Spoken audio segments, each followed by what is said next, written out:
Reinvention is the key to overcome new challenges and keep growing. Welcome to South Summit 2020. A new networking platform with a revolutionary live TV format to access and connect from any device, anytime, and anywhere. Join South Summit 2020 and multiply your business opportunities.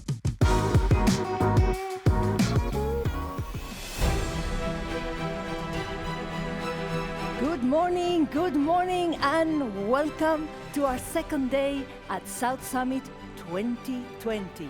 For those of you who weren't here yesterday, my name is Helena, and we are in sunny Madrid.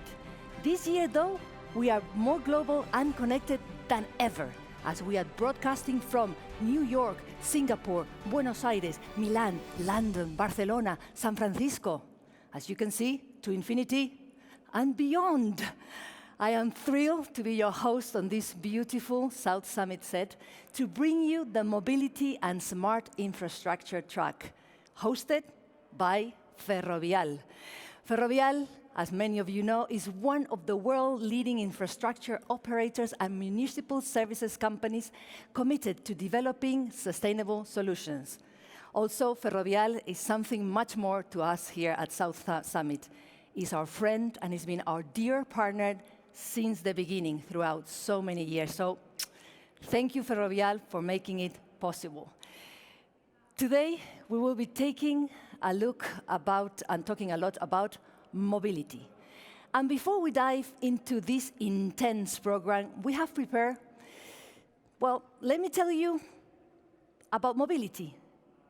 Did you know that the word mobility has its origins in the military? Yes. Mobility was the ability to move weapons or units to a specific target. The greatest example of mobility was Napoleon's ill-fated invasion of Russia in 1812. The world's largest army, around 600 soldiers, advanced on Moscow, but only 4,000 would make it back. They were let down by logistics. The army required a long and complicated supply chain that was impossible to maintain. So there you go. Well, we couldn't start this mobility and smart infrastructure track in a better way than with our first guest. A man who, along with his two co-founders, managed to create Hong Kong's first unicorn technology company. Gogoban was founded in 2013. With their savings, it was around 20,000 Hong Kong dollars, with approximately 2,000 euros, whilst they subsisted on Happy Meals from McDonald's.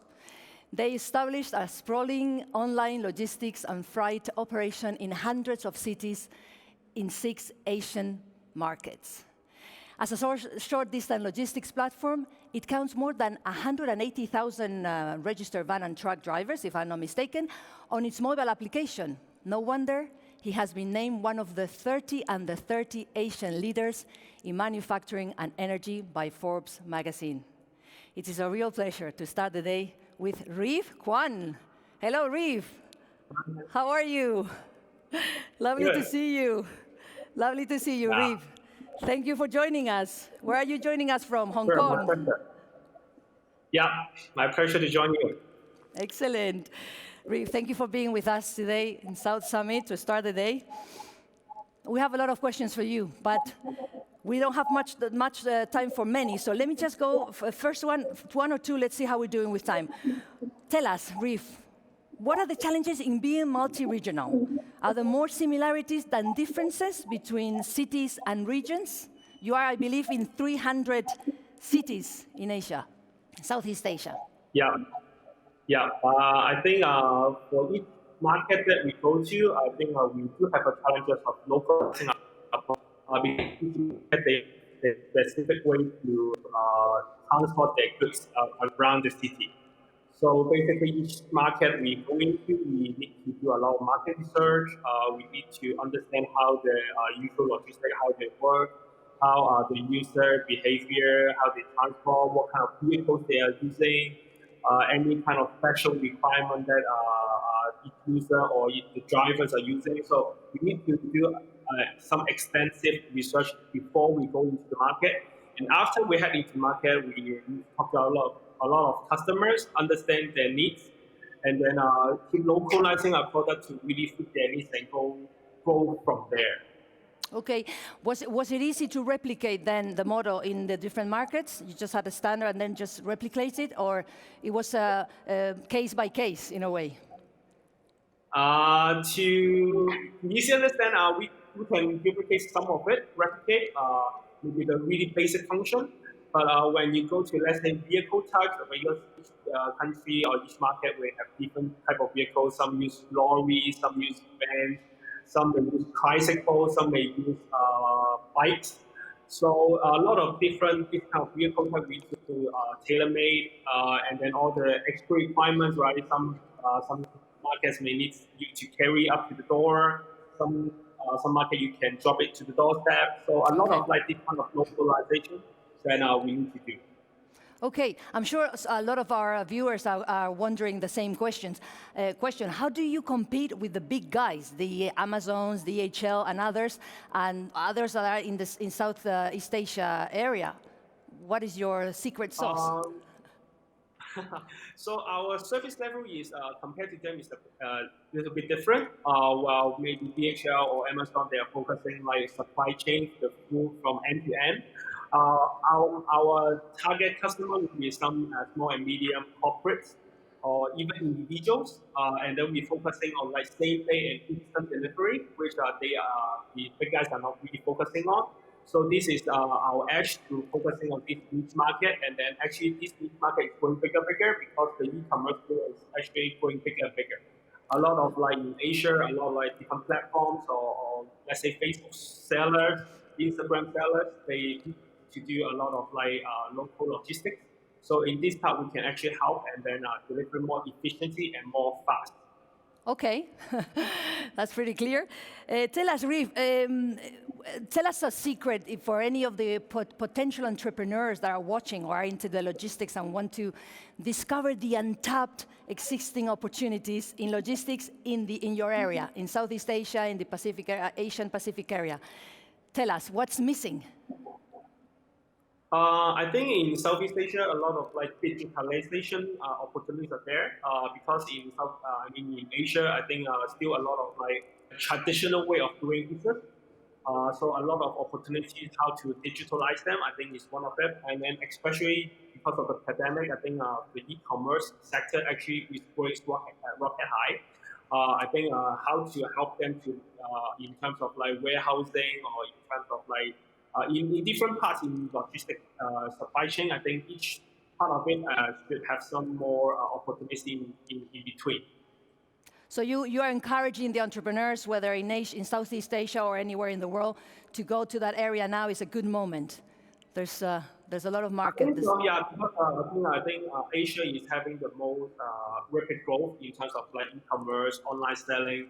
I think there's a lot of opportunities there to set up either they set up something store and they want to buy something selling online, but cross-border. I think a lot of opportunities are there. Excellent. Reeve, we just have time for our last question, but your story, your entrepreneurial story is like from a film. Probably they make one sooner rather than later. But in the meantime, for all those entrepreneurs listening, tell us from your experience, what have been your ups and lows, or give us a bit of your story of when you found the company, your greatest challenge, your biggest achievement. What are you most proud of on all these years until now? Give us some tip. So yeah, our company is here like for 7 years already. I think we are really great that our company actually survived. Actually, a lot of startups failed like 5 years, and basically more than 99%. And then we are the lucky 1% that's still surviving and then still growing.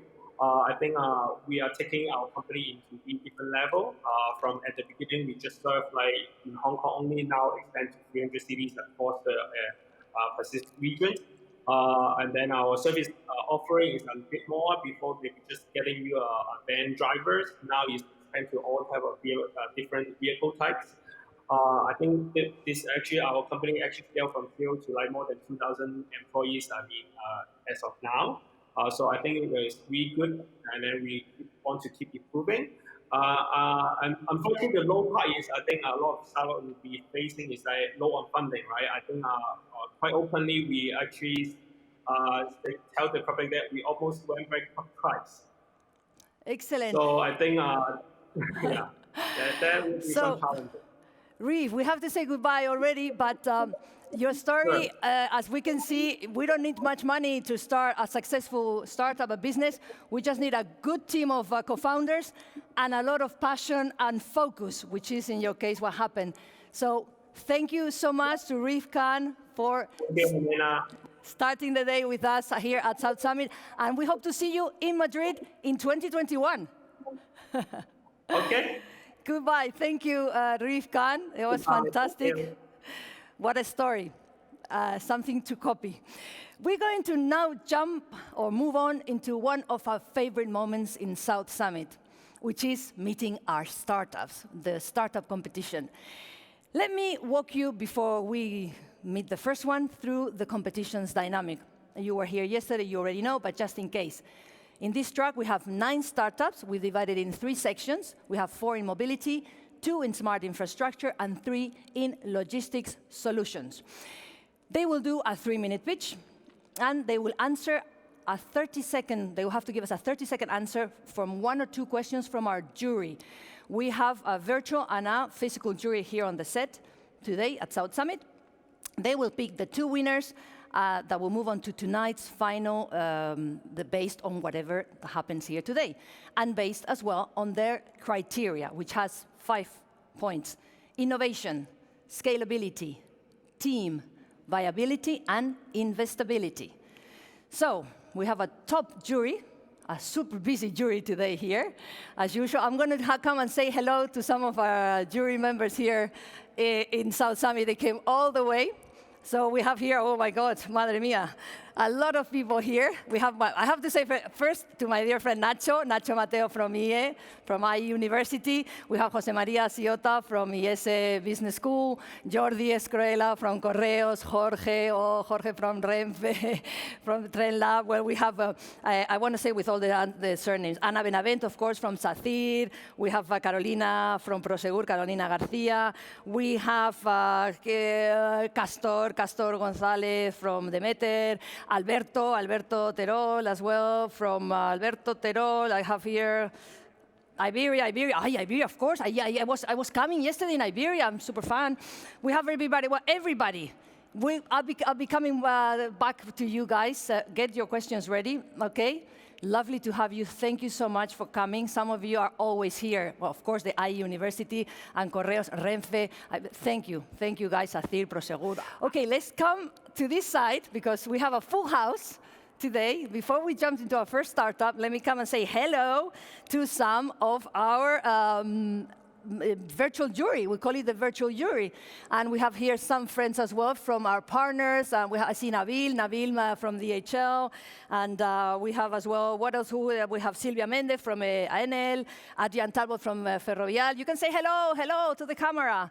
Say hello to the camera. We have a lot of friends here. We'll be introducing you as we go along, OK? Smile, lovely smiles. Thank you, Nabil. I'll introduce you as we go along during the track. Get your questions ready, your ears open, because we're going to start with our first pitch of the day. And I'm going to come here to join you. Are you ready? Are you ready? Are you ready? Yes, I say yes. OK. So here we go with our first startup in the mobility section. 100 years ago, if you were lucky enough to own a car, it was most likely a Model T. Of course, cars today are much safer, faster, and more comfortable. But it's remarkable how little the driving experience has evolved since then. The basic controls are largely the same. Well, come with me, because our next startup wants to completely overhaul driving by the use of mixed reality, combining actual driving, the driving sensation, with virtual ones to create an enhanced experience. Are you ready? We're going to say hello to Andrei Gobilinski, the CEO of Apostera. Hello, my name is Gobilinski. I'm a CEO, co-founder company called Apostera. Myself and the core team, we used to work more than 10 years in navigation, and we realized that the navigation experience hasn't been changed for the last 10 years. Today, you still need to compare to picture the one that you see in front of the vehicle, and another one is on navigation screen. And it's not only about inconveniences that you can actually take a wrong turn, but it's all about car accidents.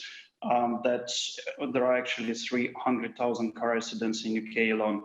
So we decided to bring into the game mixed reality when we merge the physical world and the real and the digital one, and therefore provide information, clean information for the driver to make a decision. We're addressing three key pillars in the car. It's AR heads-up display, rear seat entertainment, and in-vehicle infotainment system. And this functionality is not only about the luxury vehicles, also about entry cars and mid-segment cars.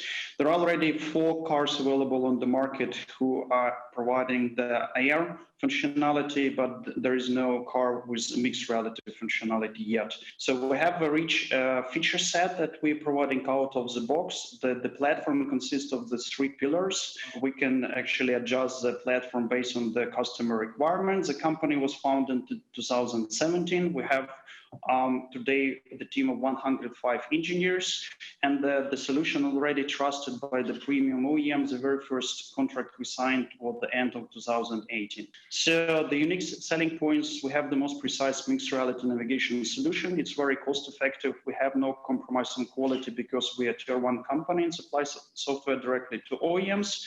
We work directly with OEMs as well as tier 1s like AR, hardware manufacturer and navigation suppliers. We have a very good revenue pipeline and already managed to generate around 10 million euros with only 2 million raised up to date of funding. And we're asking for the $5 million USD right now to finance our new project. We have a very experienced team who knows not only how to develop the solution, but also how to bring it to production.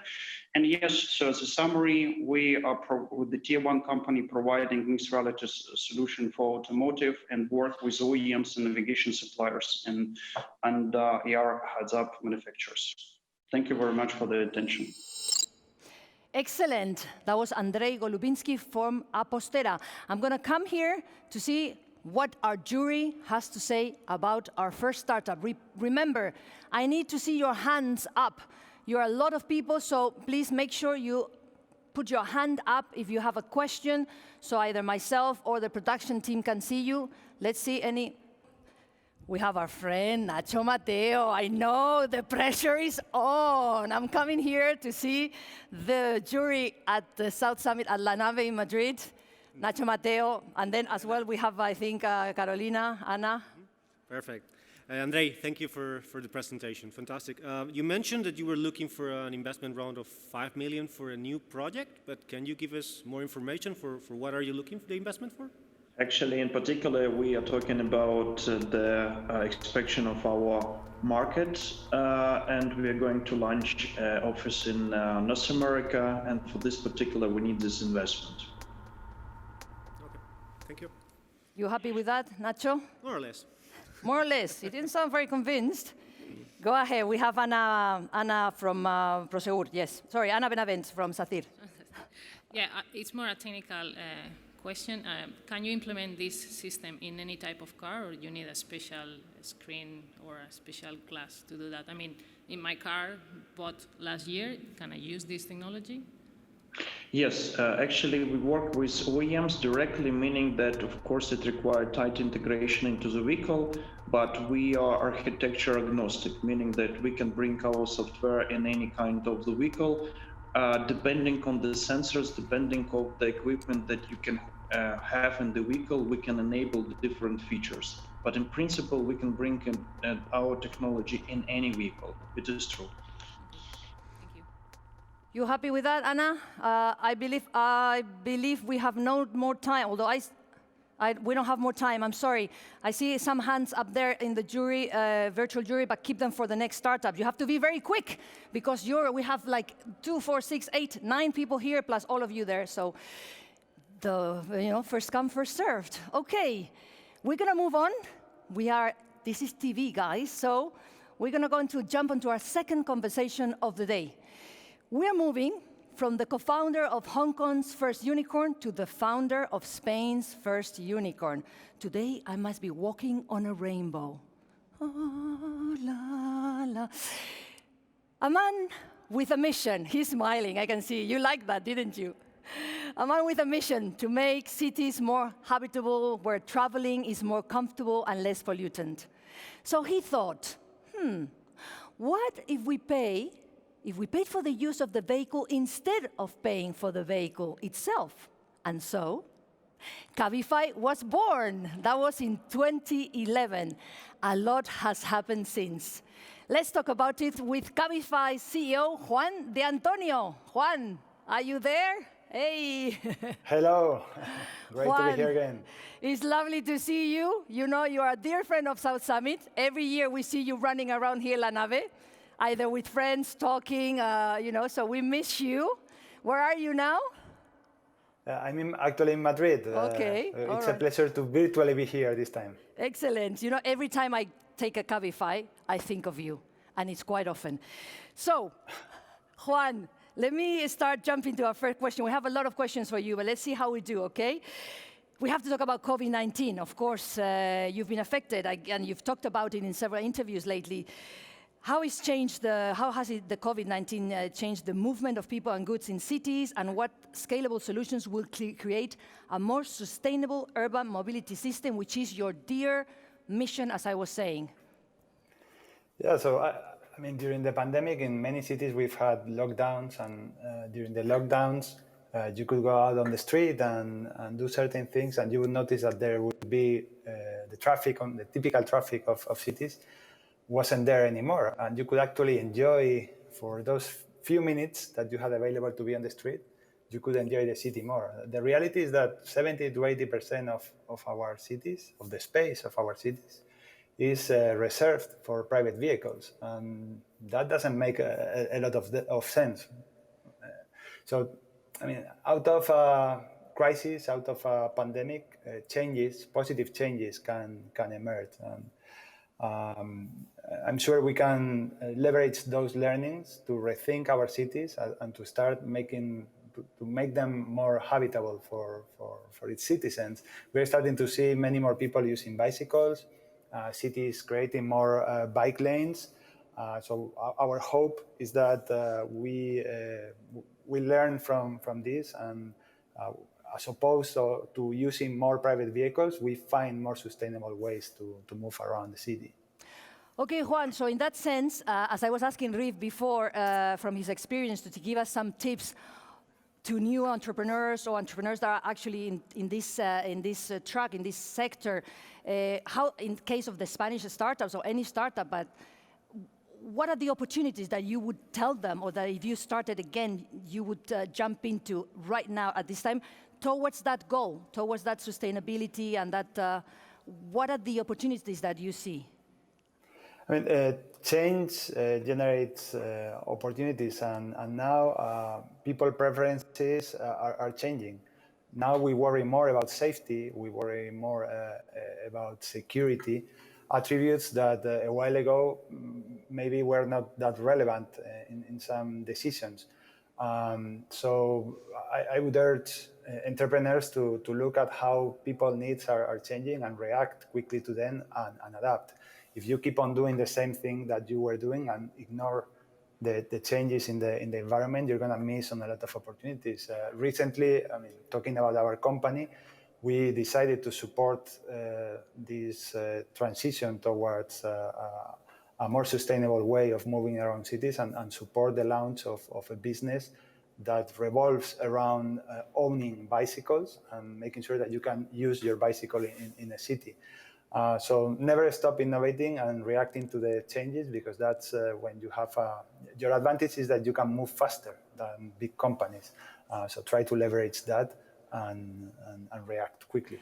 Well, I think we're doing pretty well in the world, in the entrepreneurial ecosystem in general, and in Spain in particular, because you remember 10 years ago, how were the startups then? Well, I started 10 years ago, and that's another story. But how do you think things have changed, and how innovative have startups been on these 10 years, moving faster, always innovating? What are the difference from those 10 years ago, let's say, till now? What do you see?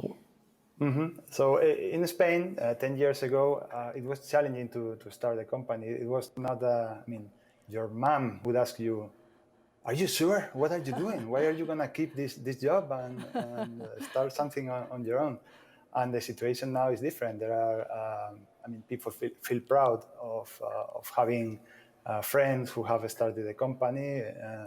And I would say the change comes from the fact that right now people recognize that the success is working in something that is relevant to you. Maybe 10 years ago, success was more linked to a specific revenue or to number of employees or to the salary you were making. And society has evolved, and I believe right now there are more people who believe that success is more related to how close you are to your goals, how you're investing your time towards achieving what you believe is relevant to you. And in that context, working in a startup that tries to tackle a problem that is relevant to you, it's undoubtedly a successful way of life, and so consequently more and more people are investing their time and their lives in tackling those problems that are important to them.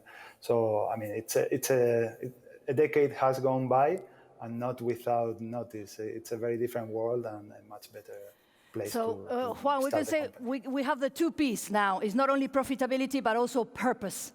And I believe Cabify has had these two P's all the way, more now than before. So, Juan, all best of luck. We keep fighting there.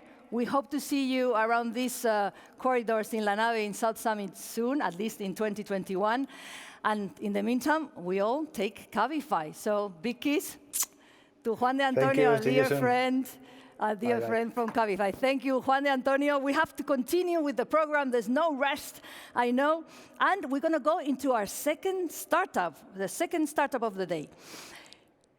We're going to talk about cars again. And of course, this is the track. The electric car is soon to be known simply as the car. We've all been driving one. It's just a question of when. No, we all will. When? We don't know. Because we all have that unpleasant feeling of, running out of battery. It's happened with our mobile phones, the anxiety of trying to find a charge point. Well, suffer no more. Our next startup aims to make sure that we avoid the sensation with our car by creating easy, quick, and efficient charging. Let's hear directly from Andrea Damianelli. He is the COO of Days Technology. Andrea. Hello, I am Andrea Damianelli, and I'm co-founder of Days Technology. Today, we'll try to explain you our main project. In Days Technology, we are focused in the automotive field, and we know that in the future, the 4 main mega trends in automotive industry will be electric vehicles, connected vehicles, shared mobility, and autonomous driving. Our project is strongly related with 2 of them, autonomous driving and electric cars. Which problem you want to solve? I don't know if you ever tried to charge an electric car. You have this long, heavy, and very often dirty cable that you have to remove from the car, connect it to the car, pull it to the charging station, and connect it to the charging station.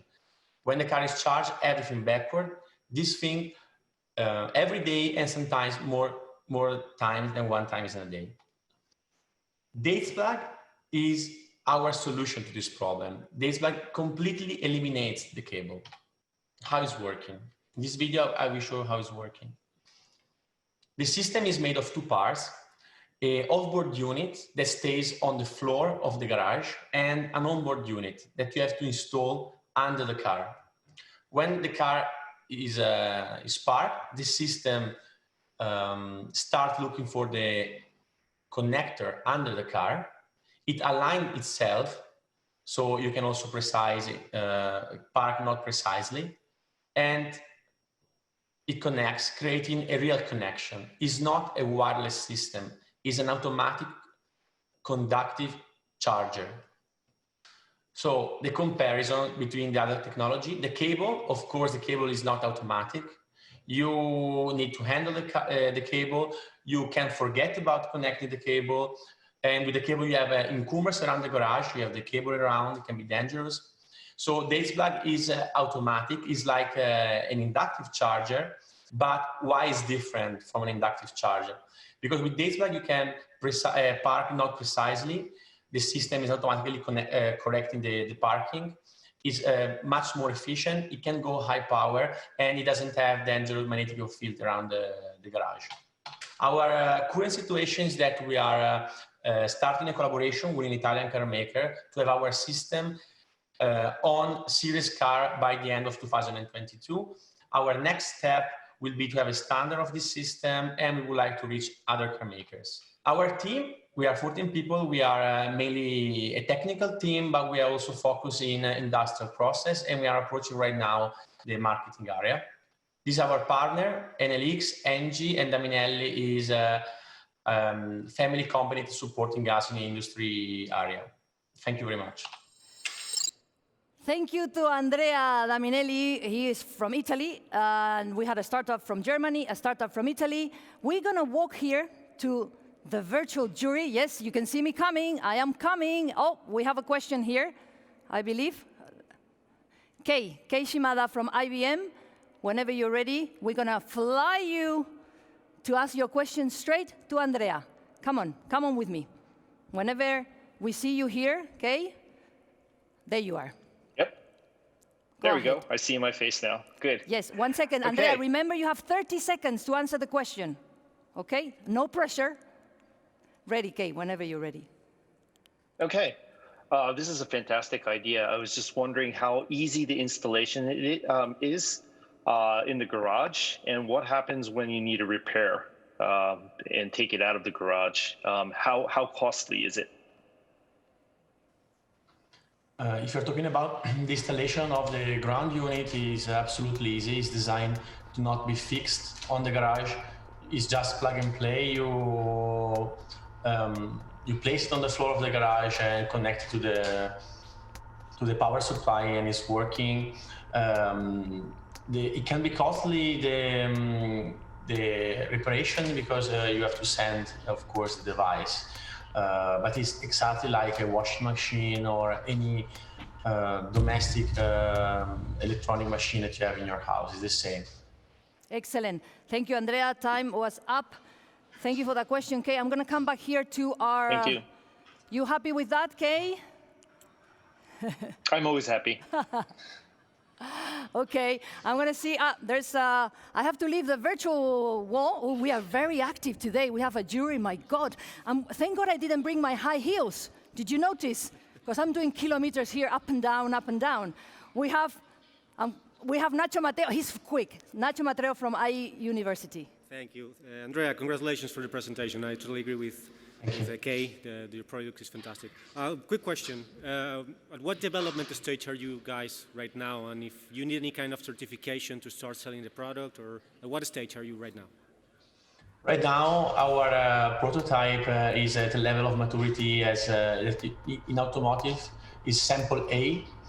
We have just started 2 weeks ago a project with a car maker, an Italian car maker, to have it in the end of 2023 on board of a serious vehicle.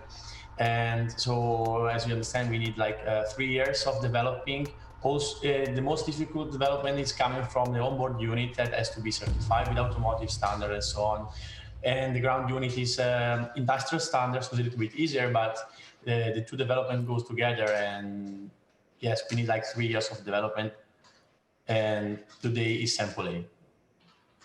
Happy with that, Nacho? I'm afraid we have no more time for questions. Is that correct? We're rushing through the day. Okay. Jury, you have to be quicker than Nacho Mateo. He has a lot of training, you know, he's an expert in that. Yes, so we're going to jump onto our next conversation. And for that reason, I have two guests I'm going to ask from the jury. They are here physically. I'm going to ask them to come down, and they are Jorge and Jose Maria. Jose Maria Ciota and Jorge Marcos. Both of you, come down. Woo. We've obviously rehearsed this pretty well. Once they come, I'm going to tell you who they are. You all know them, but we have Jose Maria Ciota. He's the Executive Director at IESE Business School Entrepreneurship and Innovation Center, and a designated expert on corporate venturing at the European Commission and World Economic Forum. However you want, thank you. That's Jose Maria. Lovely to see you, Jose Maria. For Jose Maria, we always have him in the jury, talking. He does everything. And, of course, Jorge Marcos. He's the head of innovation at Renfe, the leading railway operation in Spain. Everybody knows Renfe because it's the, we all love the trains in Spain. He has launched Tren Lab. Tren Lab is the innovation hub from Renfe that boosts the best startups and projects in mobility, transportation, and logistics. He's also an expert in innovation and management of technological products. And they're both friends of South Summit, personal friends. We're always in these events together. So I'm so happy to have you both here. Congratulations on what you've done, Tren Lab. I even bought my bag with the Tren Lab. I have to show you, with the logo and everything. Tren Lab forever. And Jose Maria, tell us, first of all, I'm going to start with you because I know you have a very interesting study you've made. We know that the venturing ecosystem is getting increasingly crowded. Differentiation is the key. Differentiation, non-Spanish speaker at least can pronounce it. Talking about the future of the mobility sector, tell me about the new report. Corporate Startup Innovation has been released by Acciona, Jellyfy, and IESE Business School. What are the takeaways? Sure. So thank you for the invitation, first of all. In this new study, we have found that this corporate startup collaboration has increased fourfold since 2013. Yeah. And there are many examples, I think, among the jury and in the room. For instance, this news that we have seen from Acciona Mobility and the startup manufacturer Silence internationally boosting the sector of scooter sharing. However, this emerging trend has also challenges. Now it's more challenging to hand the same top-tier entrepreneurs. What makes you unique as a corporation to attract that entrepreneur? Moreover, with the past experience that we have seen in past months, this has increased uncertainty, and therefore corporate innovation heads has extra pressure to innovate at a lower risk and cost. Now the question is there a route to solve those challenges? Based on around 100 interviews with chief innovation officers worldwide, we found something we coin as corporate venturing squads. And what's that? For instance, what Volvo and Ericsson and a few other corporations are doing in Sweden. Join different corporations in different sectors or in the same value chain, teaming up to work with entrepreneurs. In this case, for instance, they can reduce the cost of the proof of concept, sharing with the other partners, also the risk, but while improving the value proposition. Now you can share, for instance, expertise in different parts of the value chain. So I would say, in conclusion of the study, if you're a corporate innovation officer, try to team up with other corporations to not only improve your value proposition, but also innovate at a lower risk and at a lower cost. Excellent. And these are the enables. There's this word enables that appears all the time. So tell us what enables is. The connection is the connection between the startup and the corporate, yeah? Sure. So usually when we are chief innovation officers and we think on how to improve this collaboration with the startups, and happy to also hear other thoughts, usually we think on consultant firms. What we found in the study is that deal flow and other type of mechanisms are getting democratized.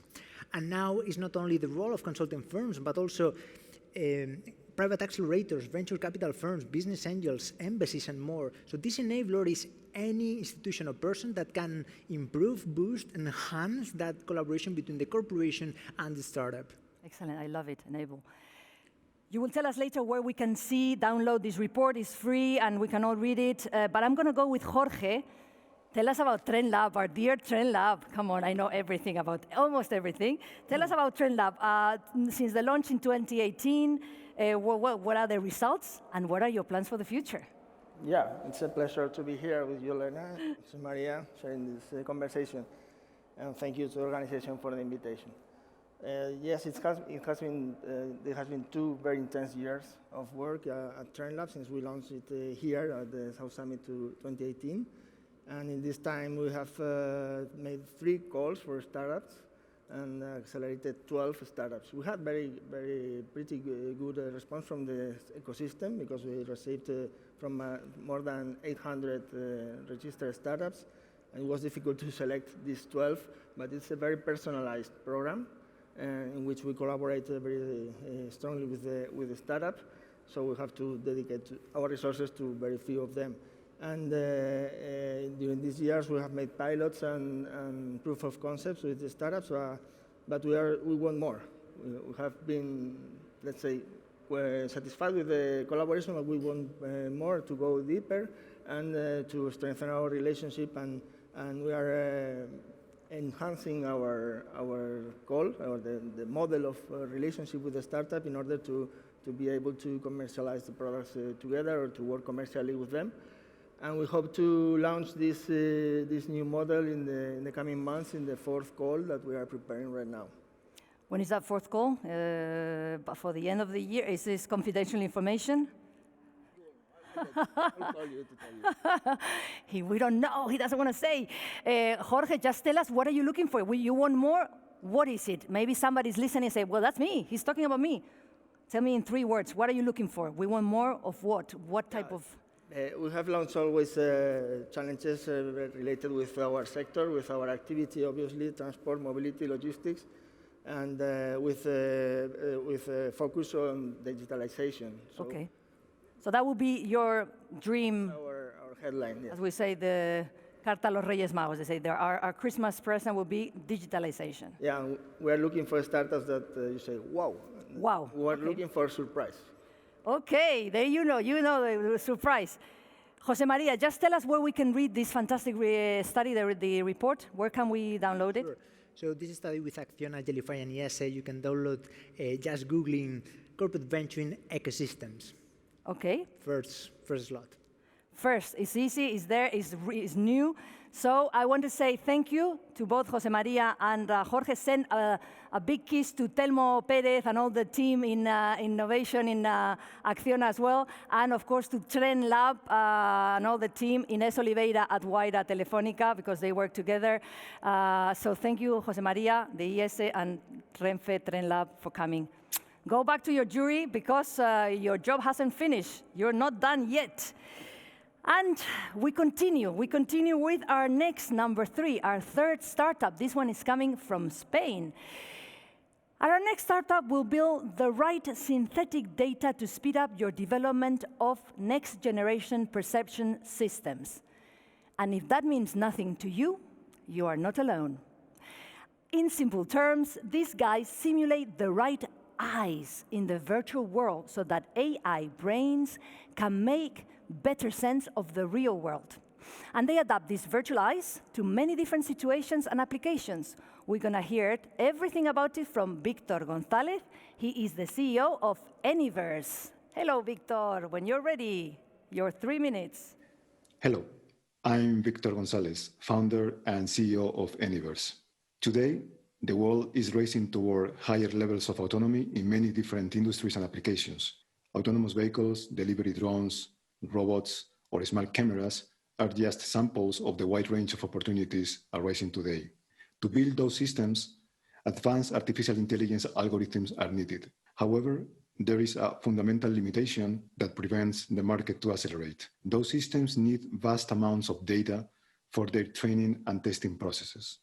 Let's focus on our first target industry, autonomous vehicles. Imagine the vast number of scenarios that need to be covered: usual conditions, corner cases, dangerous situations, etc. Today, it's impossible to capture all that data from the real world, especially situations that are improbable, difficult to reproduce, or even dangerous. Similar problems happen in the development of other autonomous systems. That's why we have created Anyverse. Anyverse can simulate arbitrary rich 3D environments with high accuracy, allowing artificial intelligence teams to obtain the synthetic data needed to speed up their training and testing cycles. Anyverse is the solution to produce all the variability needed to cover all possible training and testing scenarios. In terms of competition, there are other few companies using video game platforms to produce synthetic data.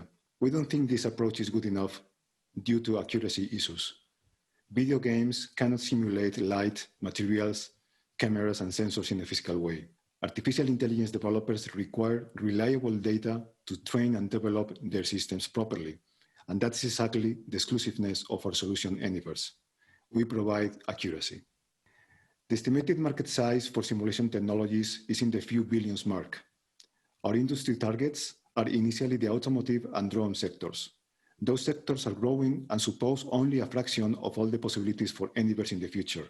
Our revenue goal for this year is 700,000 euros and up to 4 million in 2022, expanding to more markets in later growing stages. Our team is composed of more than 20 people with a lot of experience in computer graphics and simulation technologies.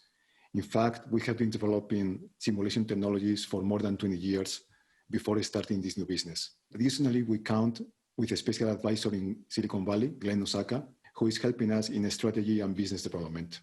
And that's all about Anyverse. I hope you enjoyed, and thank you very much. Why, thank you so much. Thank you so much to Victor Gonzalez. We really enjoyed that very much. And he even had some 22 seconds extra. So I'm going to use those 22 seconds to come here, say hello to a lovely virtual jury. Yes, I can see you. I see you. I'm going to come to this because I see Clara here on this side and Victor, well, of course, Victor.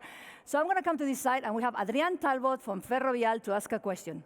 So Adrian, we're going to fly you to the corner, the other corner, and speak to Victor. Whenever you're ready, Victor, remember, 30 seconds. Adrian, all yours. Okay, hi, Victor. Quick question. You mentioned that your differentiation against the gaming engines was accuracy. I was just wondering if you could expand a little about how you achieve that additional accuracy. Okay, so we are simulating using a physics-based system, ray tracing technology, so we can produce data that is based on the photometric information that can be calculated. We, for example, simulate the intrinsics of the sensor. We can simulate the lenses, the color filters, and other specific parameters inside the sensor. So all the physics simulation is accurate at physics level, and that's a big differentiation from the video game. Excellent. Oh, Victor. He's a super top, Victor. He's a crack. I love it, Victor. I'm fascinated. Okay, let's see. Virtual jury.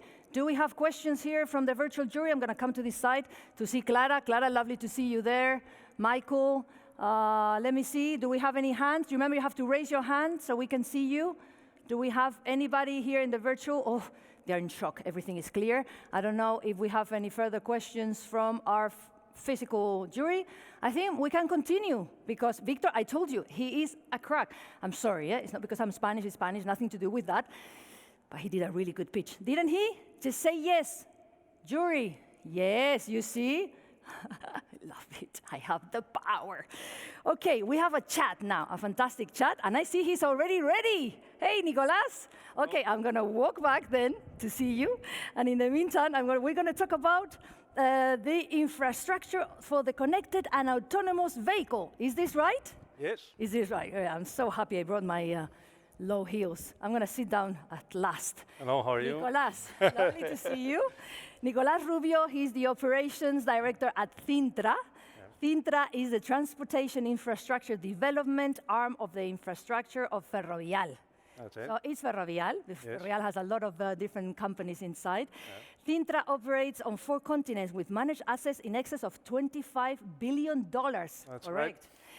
Let me tell you a bit about Nicolas. We're not saying much about the CVs of our speakers and jury because they're all top. You know that. You just go onto the internet, LinkedIn, but still, just a couple of things. Nicolas has more than 2 decades of international executive leadership experience with the transportation and construction sectors, although he doesn't look like it at all. You have this, it's the same with me. In 2010, he was presented the Entrepreneur of the Year award by the American Road and Transportation Builders Association. I saw this, and then you have a sentence in the internet of why they gave you this award, but we're not going to talk about that now. Just tell me, Nicolas, let me start by asking you, how do you envision the impact of having a growing number of autonomous vehicles in road network? Toma ya, eh? We are visioning. What are we going to do with this? Let me put my goggles and look forward. Yeah. So as in everything in life, there will be a balance between supply and demand. Supply being the capacity of the roads. Yeah. And people tend to look and to focus on demand, on supply. How will the capacity of the roads increase when we see all those cars driving out there on autonomous mode? And in fact, that capacity will increase. Cars will be able to travel faster, closer to each other in both directions, better organized, and that will increase the capacity, the number of cars that can fit in a road, by around 30%, according to the studies. What people tend to forget is that there will also be an increase in demand. Of course. So people, because you have that easy access to mobility, people will use more the car. You will see older people or younger people that today cannot drive and that will be using those cars. Those cars will probably be shared property, so the unitary cost of using those cars will drop dramatically. And that will increase the number of cars on the road by around 60%, according to the studies. So at the end, we will probably see more increase in demand than in supply, meaning higher congestion, which is a problem that we should anticipate. And how? Well, now what are we doing to mitigate the negative impact? Yeah, well, before you get there, everything I said is the final picture. Okay. When you see 100% of autonomous cars in the road. To get there, we need to start little by little introducing autonomous cars in a flow of conventional vehicles. And that will not help capacity. So let me say, in other words, the problem in the coming 20 years is going to be bigger than the problem after 20 years. Okay? How can we manage that? How can we address those problems? Well, on the one hand side... We have to be very short, Nicolas, because this is TV and you know. Give us the bullet. It's very easy. Give us... And without safety, there will be no autonomous cars out there. You are never going to be driving your car if you have an autonomous car by you and it's not safe. So safety can only be assured by infrastructure. Infrastructure-supported technology that will help. Second, those cars will have to be coordinated. We will need some kind of software that will help all those cars traveling together, and that will increase capacity. So that's the brief. So this is very good news for Cintra and Ferrovial, then. That's very good news for everyone. Yes. Excellent, good news for everyone. You know that I want to say thank you to Nicolas for coming all the way here from Cintra Ferrovial. Thank you so much, Nicolas Rubio. And stay with us because we continue. Pleasure. Thank you. Thank you. See you soon. Thank you to Ferrovial and Cintra, of course. And we continue with our fourth startup of this track. And let me ask you a question. Can you imagine traveling at 1,000 kilometers an hour inside a vacuum-filled tube? Hoo-ha! Scary or not. Our next startup not only imagines that, but it's making it a reality. Their vision to change transport as we know it. For some time now, we have heard that medium-haul flights will be a thing of the past because of new disruptive means of transport, the Hyperloop. Well, our next startup has built the first prototype in Spain and has a mission to lead the European development of Hyperloop systems. It sounds like science fiction, but sometimes the only difference between science and science fiction is time. So welcome to the future of transport. To tell us more about it, we have with us Luis Navarro, the COO of Celeros. Hello, Luis. Welcome. Good afternoon, everybody. My name is Luis Navarro. I'm the Chief Operating Officer at Celeros Hyperloop. Welcome to the future of long-distance transportation. Hyperloop calls for the fifth mean of transport and consists on a vehicle that levitates and travels through a tube where the air has been previously extracted. We can reach ultra-high speeds, up to 1,000 kilometers per hour, with a very low energy consumption. Hyperloop will be released in the next decade.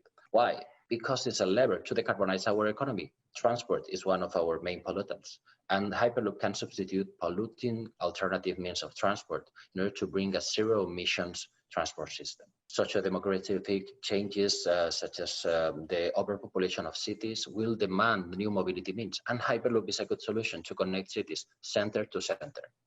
Hyperloop will be labeled as a green investment, and this is something quite attractive for governments and also for private funds. So we'll have a good access to funds to support and to finance future projects. Also today, we have technologies available that we can reach and we can incorporate it into our development. And this is something that will accelerate definitely the path to market of our system. Now, let me tell you something about Celeros Hyperloop. Well, we have a clear idea. We want to connect the world in a matter of minutes. But any business-minded person will say that this is not feasible if it's not cost-effective. And this has been our obsession from the day one. So we have built this vehicle. This vehicle incorporates the core technologies and the propulsion system into the vehicle. And we can simplify by doing that, the infrastructure. And therefore, we can lower the cost dramatically, the cost per kilometer of infrastructure, and also operate at safer pressure levels. It was first described more than 100 years ago. However, it was in 2013 when Elon Musk released or rebranded the idea. From that time, we are 6 companies in the race to develop Hyperloop. And we can lead the path to the market by means of bringing this unique solution that has the potential to dramatically cut the cost. The day of tomorrow, we will be the vehicle OEM. We will sell vehicles, Hyperloop vehicles, and we will partner with infrastructure developers and other operators to sell turnkey solutions to government and our clients, connecting regions and not only cities. 2030, we will be market ready. Next year, we will start building our 1/3 scale prototype test track in order to develop the technologies that are needed to reach the market. Also, we are progressing with the standardization, and we are now working with the European Commission to reach or to be aligned with this future regulation of the system. We are 30 people supported by 20 engineers from Altran. That means 50 people working day and night in this development. Join us. Welcome to the future of mobility. This is Celeros Hyperloop. Wow, now you saw it, the future of transportation, connecting the world in minutes, Celeros. So I'm coming here to our, I can see some hands, Shall we go with a virtual jury then? Adrian, yes, Adrian Talbot forms the Ferrovial. Adrian has you broke the ice and you have nobody to stop you now. Go ahead, Adrian. We're gonna fly you to the small screen, or the big screen for you. Whenever you're ready, Adrian. And remember, Luis, 30 seconds to answer. Hi, Luis. Very quickly, obviously the technology is maturing and there is a limited regulation framework in place at the moment, both anywhere in the world. Which would you say is the biggest challenge to achieving your goal of having Hyperloop ready in 2030? Regulation or technology maturity? Thank you very much. I would say a combination of both, but technology is evolving so fast. We can't get some legacy and brilliant technologies coming from the rocket industry that will push very hard the development and accelerate it. I would say that if we are agile enough from the regulation perspective, and here in Europe we are leading the path to achieve it, we will make it on time. 2030, trust me, this is our vision. Trust me, trust him. He says he must know what he's talking about. I'm gonna run to the physical jury because I see Alberto with his hand probably in pain already. Yes. This time Nacho Mateo didn't jump first. Alberto Terol from Iberia, go ahead with your question for Luis. No, congrats, Luis. I'm in love with Hyperloop in general and your project in particular. So my question is how you envision coexisting trains, airlines like Iberia and Hyperloop? That airline and train and railway operators will be willing to operate as well Hyperloop routes. So that's something quite natural, a natural move that we see. And this is why we have participated in TrainLab hand in hand with Renfe, because this is something that they envisage as a possibility. And we see the same with the airlines. Makes a lot of sense. They have the operating capacity. We have the technology. Together, we can launch the first routes in a decade. You happy, Alberto? I knew you were going to ask something. There are synergies. There are synergies, of course, there must be. I don't know if we have any further questions for Luis, for Celeros. We can, let me see our virtual jury. I think we're going to have to quickly, unless there's a hand up in the sky. No. Okay, let's continue. Oh my God, we don't stop. Let's continue. Oh, he's coming. Here, Rafael, sit here because you're going to take my job for a few seconds. Let me introduce him the way he deserves. We're going to continue talking about the Hyperloop, urban air mobility, and the new means of transport. For that purpose, we have invited 3 experts. I'm going to introduce the first one of them. He is here with us. He is Rafael Fernandez, the Innovation and Digital Strategy Director at Ferrovial. Rafael, lovely to see you again. I was so happy when they told me I was going to be with you on stage. I only see Rafael on stage. Yeah. But I'm very happy to have you. Rafa, I know you have 2 more guests. You're going to introduce them in a minute. But in the meantime, and first, let me ask you a question. I have a very long question here about disruptions in the infrastructure and mobility sectors, of course. We just seen one. The ecosystem is moving. Infratech, Constructech are getting attention from VCs. This might have an impact in medium and long-distance means of transport. Ferrovial builds, manages, and operates transport infrastructures, like toll roads and airports. How do you see this time of changes, and what are the disruptions coming up the road? Just tell us about the future. Okay, thank you, Elena, very much for the possibility to be here and the question and introduction. The world is changing, many things are happening, the environmental trends, the citizen mindset, the environmental challenge, I would say the COVID is also changing everything. At Ferrovial, we have like a dual approach to innovation. In one hand, we look at the really heart and core of our business, trying to include new technologies and to include new processes, materials to make it efficient, to finding a competitive advantage in the short term, but also we look in the long term, 5 to 10 years as well, to understand what is happening, to capture part of the value that is coming, both in the digital and physical sides, because we are sure things are moving, things are happening, and we cannot just look, we have to really understand, right? And this is why we launched, I would say some months back, a couple of really interesting exercise on scenario planning, which is a new methodology.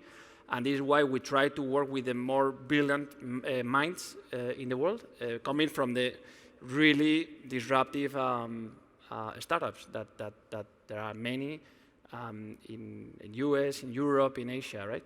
And that is why today we have here two startups that represent the disruption that can happen in the physical world and transportation for medium and long distances. And today we have here Will Earl from Lilium. He is the Vice President for Launch.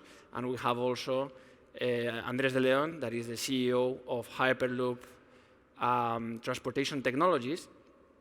Okay, tell us about them. We can see them there. Yeah, so really good startups, really good professionals working in those startups. We like very much to have a conversation with them, to work with them. And I would do a couple of or 3 questions to them to enter in the point now. And the first question is for Andres. There's a hype on Hyperloop.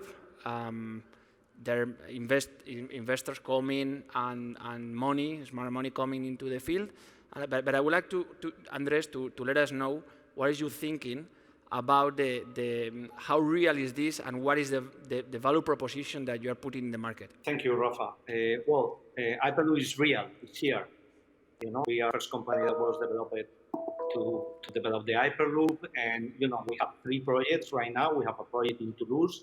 It's the first full-scale Hyperloop system for test and certification, 320 meters. We have a center, for advanced mobility center at 5 kilometers that we have finalized the concept design that will be developed in Abu Dhabi. We've got an Hyperport project together with Hamburg Port.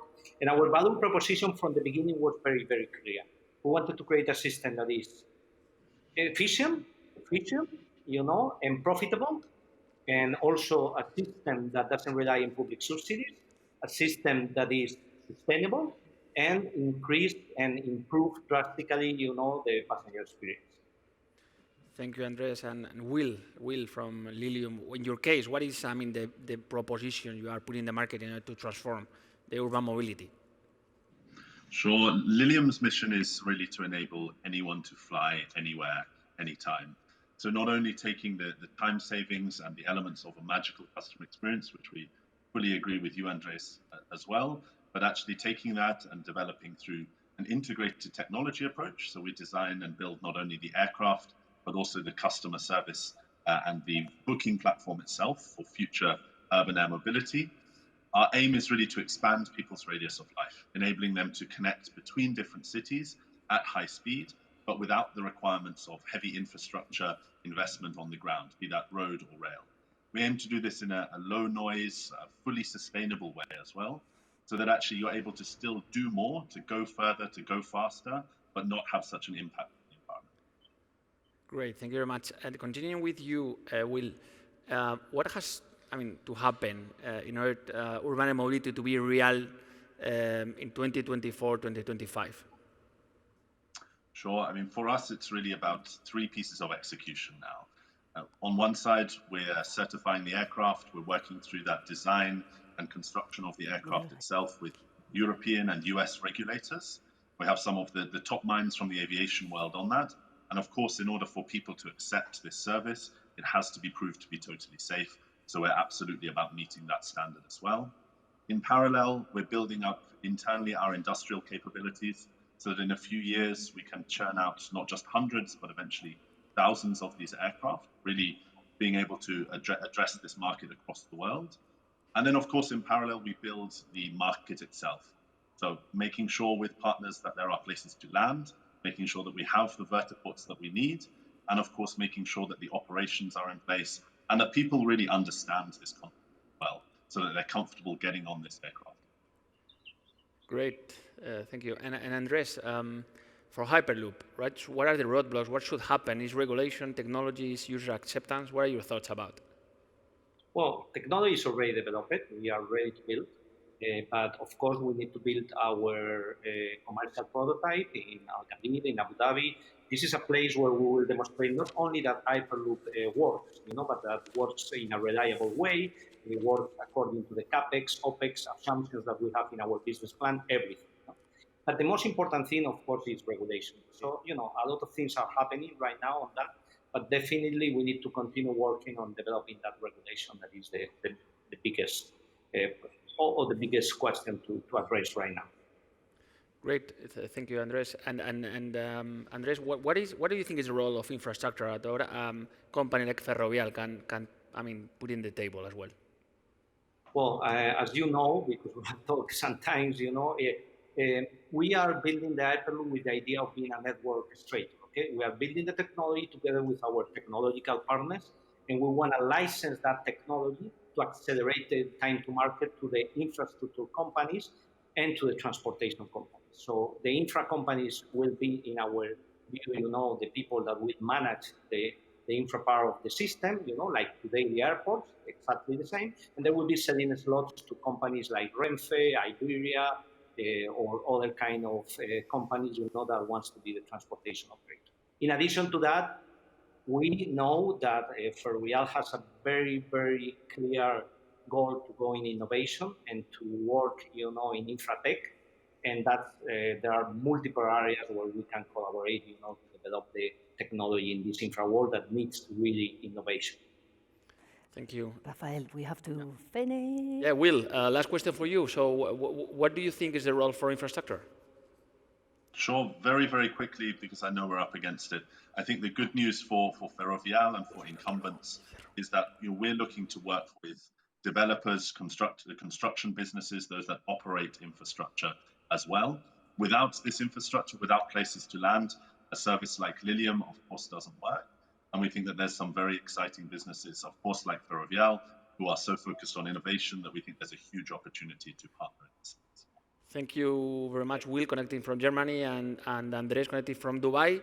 I think great startups at Ferrovial, we look in the long term, so for us it's key to capture value there, and that's why today we are launching a new platform, ferrovialforesight.com, where we will be including some of our views, of our thoughts about this kind of disruption, Hyperloop, urban mobility, urban logistics.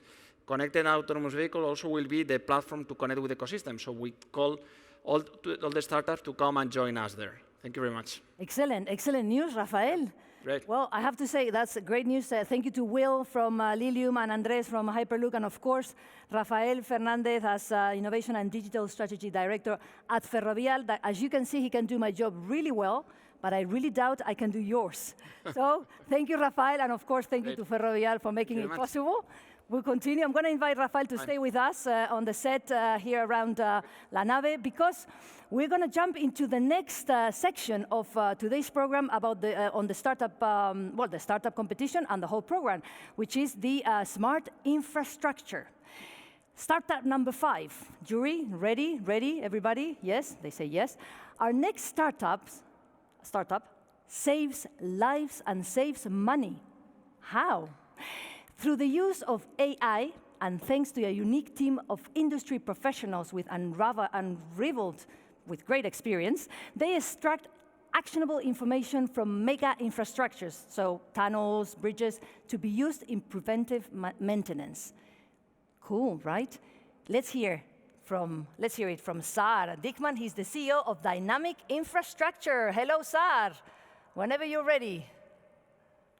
Hi, I'm Saar Dickman from Dynamic Infrastructure. We all live and walk in our beautiful cities, but below the cities, a huge crisis is happening, the transportation infrastructure crisis. This is just one bridge out of hundreds of thousands of bridges in poor condition in Genoa, who took lives and millions in renovations and settlements. The gap or the problem is huge. You can see here 30% of the US bridge are functionally obsolete, and the same in Europe, with 360 billion gap just to keep the infrastructure up and running. Dynamic Infrastructure is building the first analyzed visual repository for transportation infrastructure maintenance. We're taking the global knowledge of engineers from all over the world and creating medical records for every defect and every bridge in the world. We found a hidden treasure, decades of photos captured or locked in PDF format folders and in OCRs. We extract this information, analyzing, and we're turning this local problem from an inspection problem to a big data problem which you could solve. Analyzing information is one part. Our responsibility as the bridge and the tunnels doctor to deliver it properly to our clients. So that's why we develop a cheap software solution in which everyone from every desk, without special installation, can view his bridge or tunnel and take the right decision. This is a visual medical record with actionable insights based on image processing and artificial intelligence. As you can see here, we analyze the photos. This is a specific defect visual medical record which help us to deliver clear KPIs, automatic defect and deterioration detection, identify critical tipping points, and prioritizing cases. The problem is huge. TRTs, local municipalities, and concession companies, together with maintenance companies and operation, inspection firms and insurance companies are also striving for such solutions. In number, 3.7 trillion is the annual infrastructure spend, with almost 100 billion annually in Europe for maintenance, bridge, and tunnels. Our clients coming from all over the world, as you can see, and we have a global recognition. I'm very proud of our team, which is a combination of automotive, infrastructure, and AI. I invite customers and venture to understand their needs and see the potential to join us. Thank you very much. Excellent. Saar Dickman from Dynamic Infrastructure.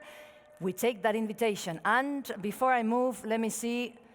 I guess I see many hands on the physical jury. So here I come. We have Ana Benavent from Baroliza Medio Ambiente at SACIR. Yep.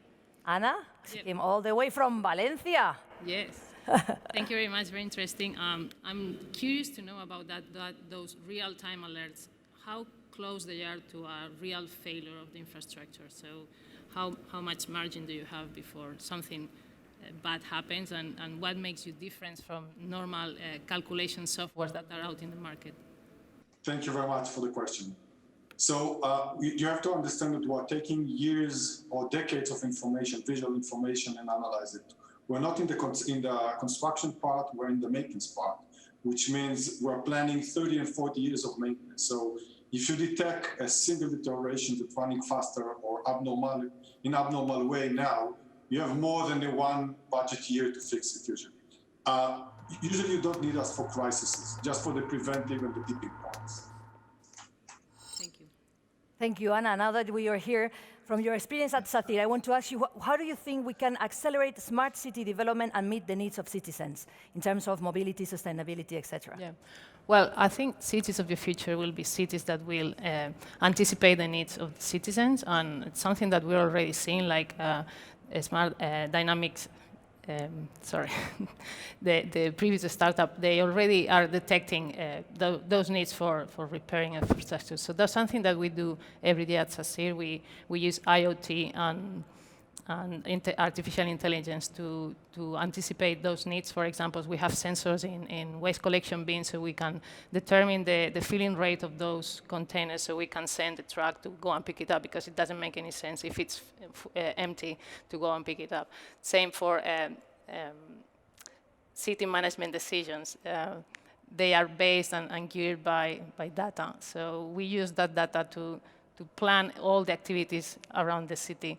And also, for example, we use artificial vision to detect car plates on the street, so we can define how full that district or an area is, so you can direct the traffic around that area and divert it to using traffic lights and information panels. So at the end of the day, cities will become the place for half of population on Earth, so we need to face that, also combined with scarcity of resources and climate change.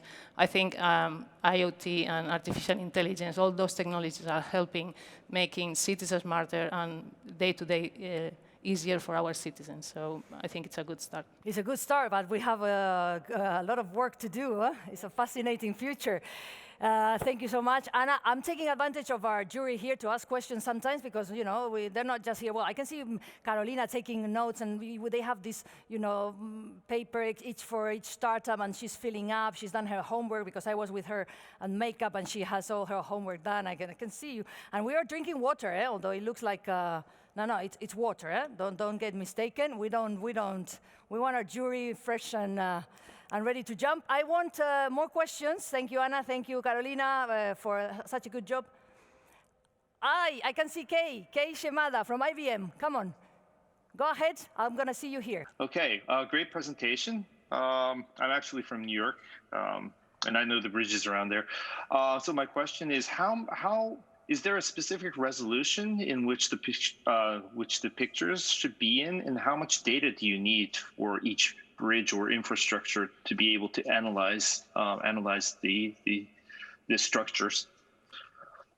Yeah. So first of all, we're not magicians, so we're taking the existing resolutions that we have. It can be an inspection engineer that captures specific part of the bridge, or for example, a handheld device that took by the contractor that capture a different part of the bridge, and even drones.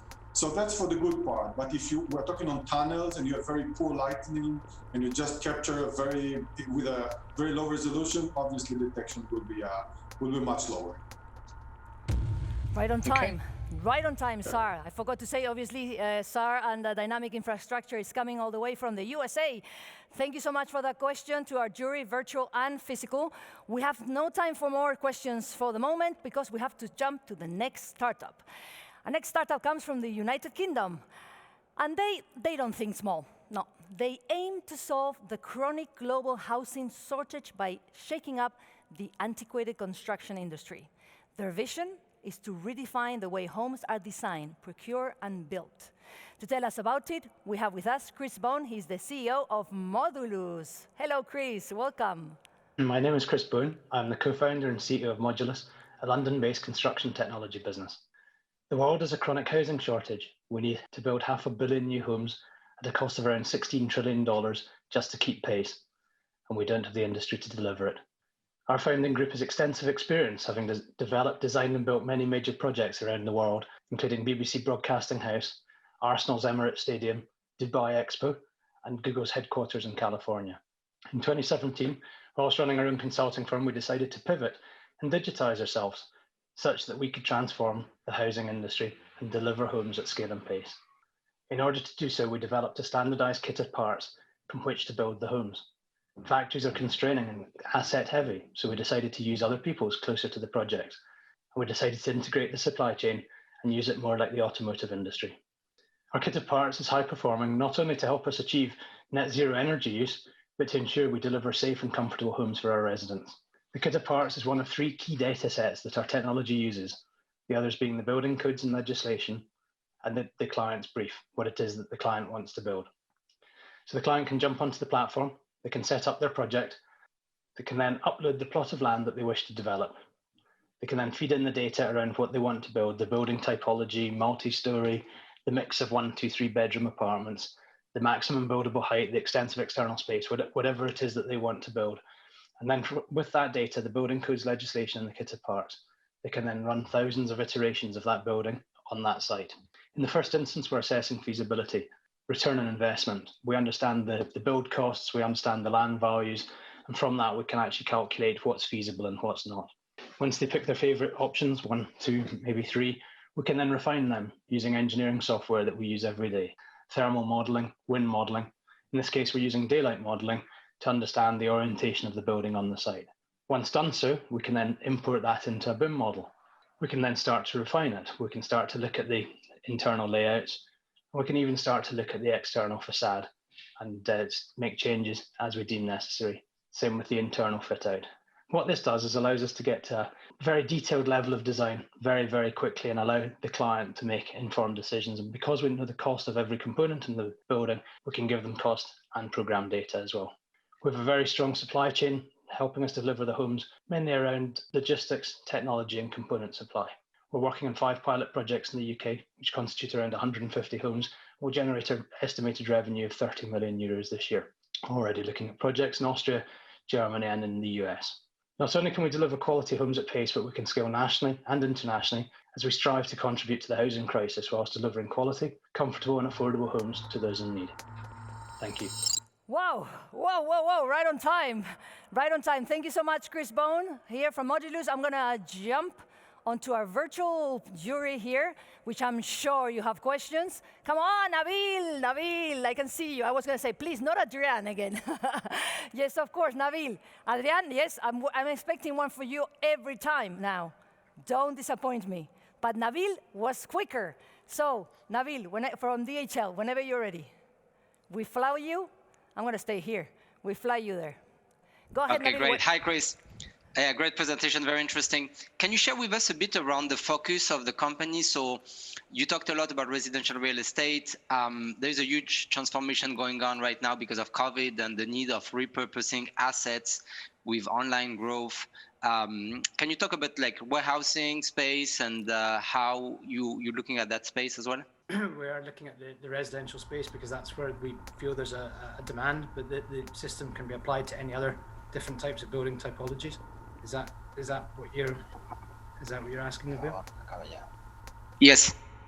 Yeah, so it can be applied across the whole sector, but we're focusing heavily on the residential piece at the moment because that's where the demand is and the global demand. I'm not sure about that, but we can talk about that later. Well, that's good. Talk about that later is good news, Chris. Okay, I believe there's more questions for Chris. Yes, I can see Castor Gonzalez from Demeter Partners. So I'm coming to see you now. Just, you can go ahead. Your question for Chris. Hello, Chris. Thank you very much for your presentation. I would like you to ask regarding sustainability. Are you taking some action regarding circularity in terms of, for example, integrating a kind of materials passport or something like which could allow you to track all the materials? Yes, we are indeed. The kit of parts has been designed over the last couple of years, and it's been set. We set ourselves very high criteria to meet with the wellness standards. We're driving towards net zero, and as a result, every component and every material is tracked and traced and logged, and may even be blockchained at some point to create records of that material, so that can be then passed on down the line to buyers and tenants and residents in the future. Okay, perfect. Thank you. Are you happy with that, Castor? Yeah. You can complain. You can. Can I fight? You can fight. Okay. Now that I'm here, guys, because I don't need to do sports for the rest of the month. Anybody here, now that I'm here, questions? Because I'm going to jump to, I can see you. I'm sorry, guys, bye. I'm going to go to our virtual jury, which is super after. Kei Shimada, here, we should give them a diploma to these guys, because it's not easy being a jury through a screen. These guys, at least they're having water non-stop. Crazy party, but these guys are in a screen. So look at this lovely jury here. Thank you, Kei Shimada. We're going to fly you to ask Chris Bone your question. Whenever you're ready. Okay, Chris, fantastic presentation. I'm very, very interested in your approach. I come from an earthquake-prone country. We have like magnitude 4 and 5s, like every other day. How sustainable are these structures? What can we expect when you build these things on, in land that is prone to earthquakes and other natural disasters? Or is that in the horizon, or is that something that is, are your houses compatible now? Just out of curiosity. The kit of parts is effectively a steel frame and can be designed for seismic connections. So yes, we can design to that. At the moment, the pilot projects are UK based, and we don't have too many earthquakes, although there was one actually last week, apparently. But so we tend not to design to that here, but we can do, yes. Okay, thank you. Are you happy with that, Kay? Because you were a bit, that was an abrupt end. You can continue asking now that I have you here. I'll just reach out, Chris. He will call you. This is a longer conversation. Oh, Chris, you're going to have a lot of phone calls this week. You're becoming very popular. Let me just come back in case we have any further questions from the jury, please. Let me see. No more questions? No more questions over there? All right. So no more questions then. We continue with our next panel. And this is a challenging one because it's a complete 100% virtual panel with two guests. We have Rafael Sanchez, the General Director at Endesa Andalucía, and Jesus Hernandez, Director of Accessibility and Innovation at Fundación La Once. Are you there? Are you there? Hey, you're here. Hello, everyone. Thank you for joining us. Rafael, could you please tell us a bit more about Reshape Endesa and the challenges that you just launched? I know this is your doctoral thesis, so it's something very dear to you. Could you tell us a bit more about the behind the scene, the behind the idea? Yes. The main idea is about the question about the city of tomorrow. What is the future? A city is more dense with stress, movement, pollution, and all the major supply challenges. The world actually needs, for its development, more than 1.7 Earth planet per year. Since 1970, the pressure of the population in the planet has surpassed the biological capacity of the planet. Endesa believes that city can play a role in the energy transition. That is the reason to launch this pioneering project that we have in the south of Spain. The project is now eCity Seville. It's a revolutionary design and what called the City 2.0 in the future, smart and collaborative and much greener cities for future. It's the first international project that combines a lot of things. 100% renewables, 100% electric. eCity Sevilla is not an experimental laboratory. It's a real demonstrator that can be applied what was the future of the cities. The proposal was carried out in the island of Cartuja. It's a scientific and technological park here in Seville. And the challenge is to make real in 2025, 25 years before that the requirement and expectancy of the European Union for the rest of the city. We expect to manage isolated electrical system. The future is electric. In the middle of the century, more than 60% of final energy will be electric, and that isolated space was very, very renewable and sustainable in a circular economy drive for the reduction of greenhouse and local pollution. And also at the end, my final message is the future is digital. As you know, connectivity will increase the efficiency, flexibility, the integration of distributed energy resource, renewable and managed by artificial intelligence. Probably singularity is in the next corner of the street. Jesus, tell us a bit more about the work you're doing at Fundación 11 in the field of mobility and smart cities. Now we are working focus on accessibility. We're working all kind of areas, for example, transportation, urban planning, buildings, technology. We try to build a city more comfortable, more easy for elderly people or for people with a disability. We have been introduced the concept of human, the concept of citizen in the smart city concept, because we think at the moment the smart city concept is very focused on technology, is very focused on pollution, but it's not focused in the city, especially with elderly and disabled people. For that, we are working in that area, and we help the companies to design accessible buses, for example, accessible trains, and accessible cities. In your strategy of supporting startups, what are the projects you are developing now at the moment? Now, we presented 2 years ago our startup accelerator called Espacia. It's a game, it's play with the letters, because it's a space for innovation and accessibility. For that we call Espacia, Space IA, talking about innovation, accessibility, intelligence, artificial inclusion, and we're scouting the startups who are working on projects to develop the quality of life of people with disability and elderly people, and we choose many startups. Now we are working with 12 startups, and we have a vertical track for startups working on smart cities. We have 3 projects working on mobility or working on accessibility. Park for this, which is working on parking, special parks, accessible parking. Blind Explorer, which is working in a project to orientate and guide people with visual impairment. And Companion is another startup who are working on helping disabled people, especially intellectually impaired people, to use the public transportation. Wow, congratulations, 12 startups working hard. Thank you. Big kiss. I hope to see you in La Nave in 2021. Thank you for always being there. The future is ours.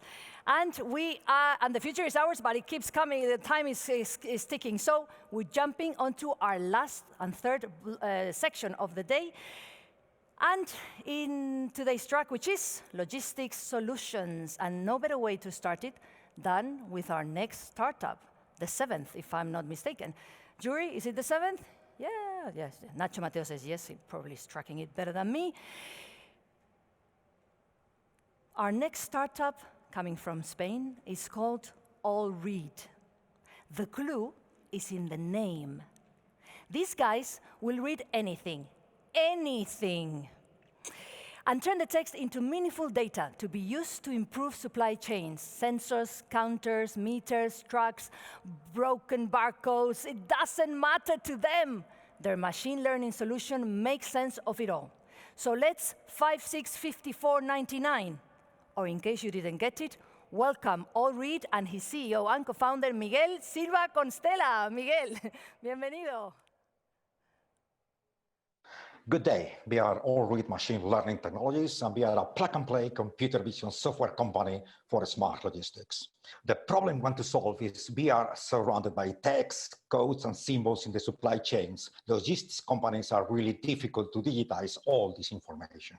The current outdated solutions are really old, accuracy limitations, repetitive tasks, and high hardware costs. We don't do that. What we want to do is a disruption of traditional OCR software and infrastructure.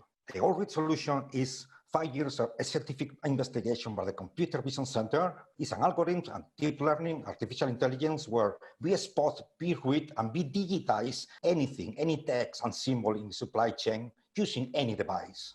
As you can see, this is a sample, a port, where we have trained our algorithm or software to digitize different fields in a truck.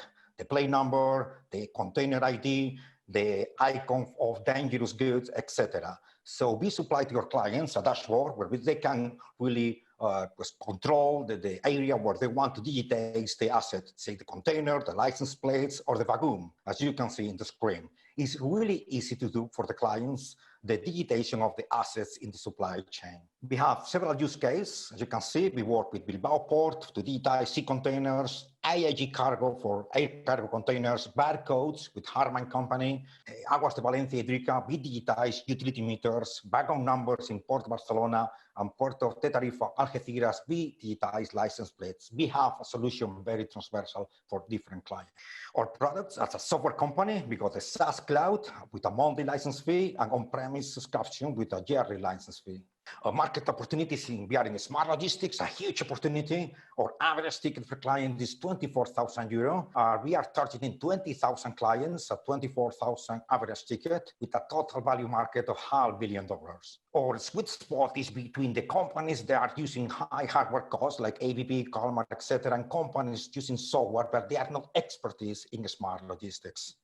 Our financial forecast for this year is €500,000 and 50 corporate clients, and we are on target in both in third quarter of 2020 to achieve this target. We are a just 1 year old company. We just raised €500,000 and a public funding of €200,000 in the first year, and we are targeting again 50 corporate clients and €500,000 revenue. Our team and the companies, they are really working with us, several corporations, all of them one multi-billion company. Our team, again, we are 10 people from 7 different nationalities. We believe our talent is always outside your city, outside your country, and it's a very important issue for us in Allread. That's it. We are Allread Machine Learning Technologies, and we read what you need.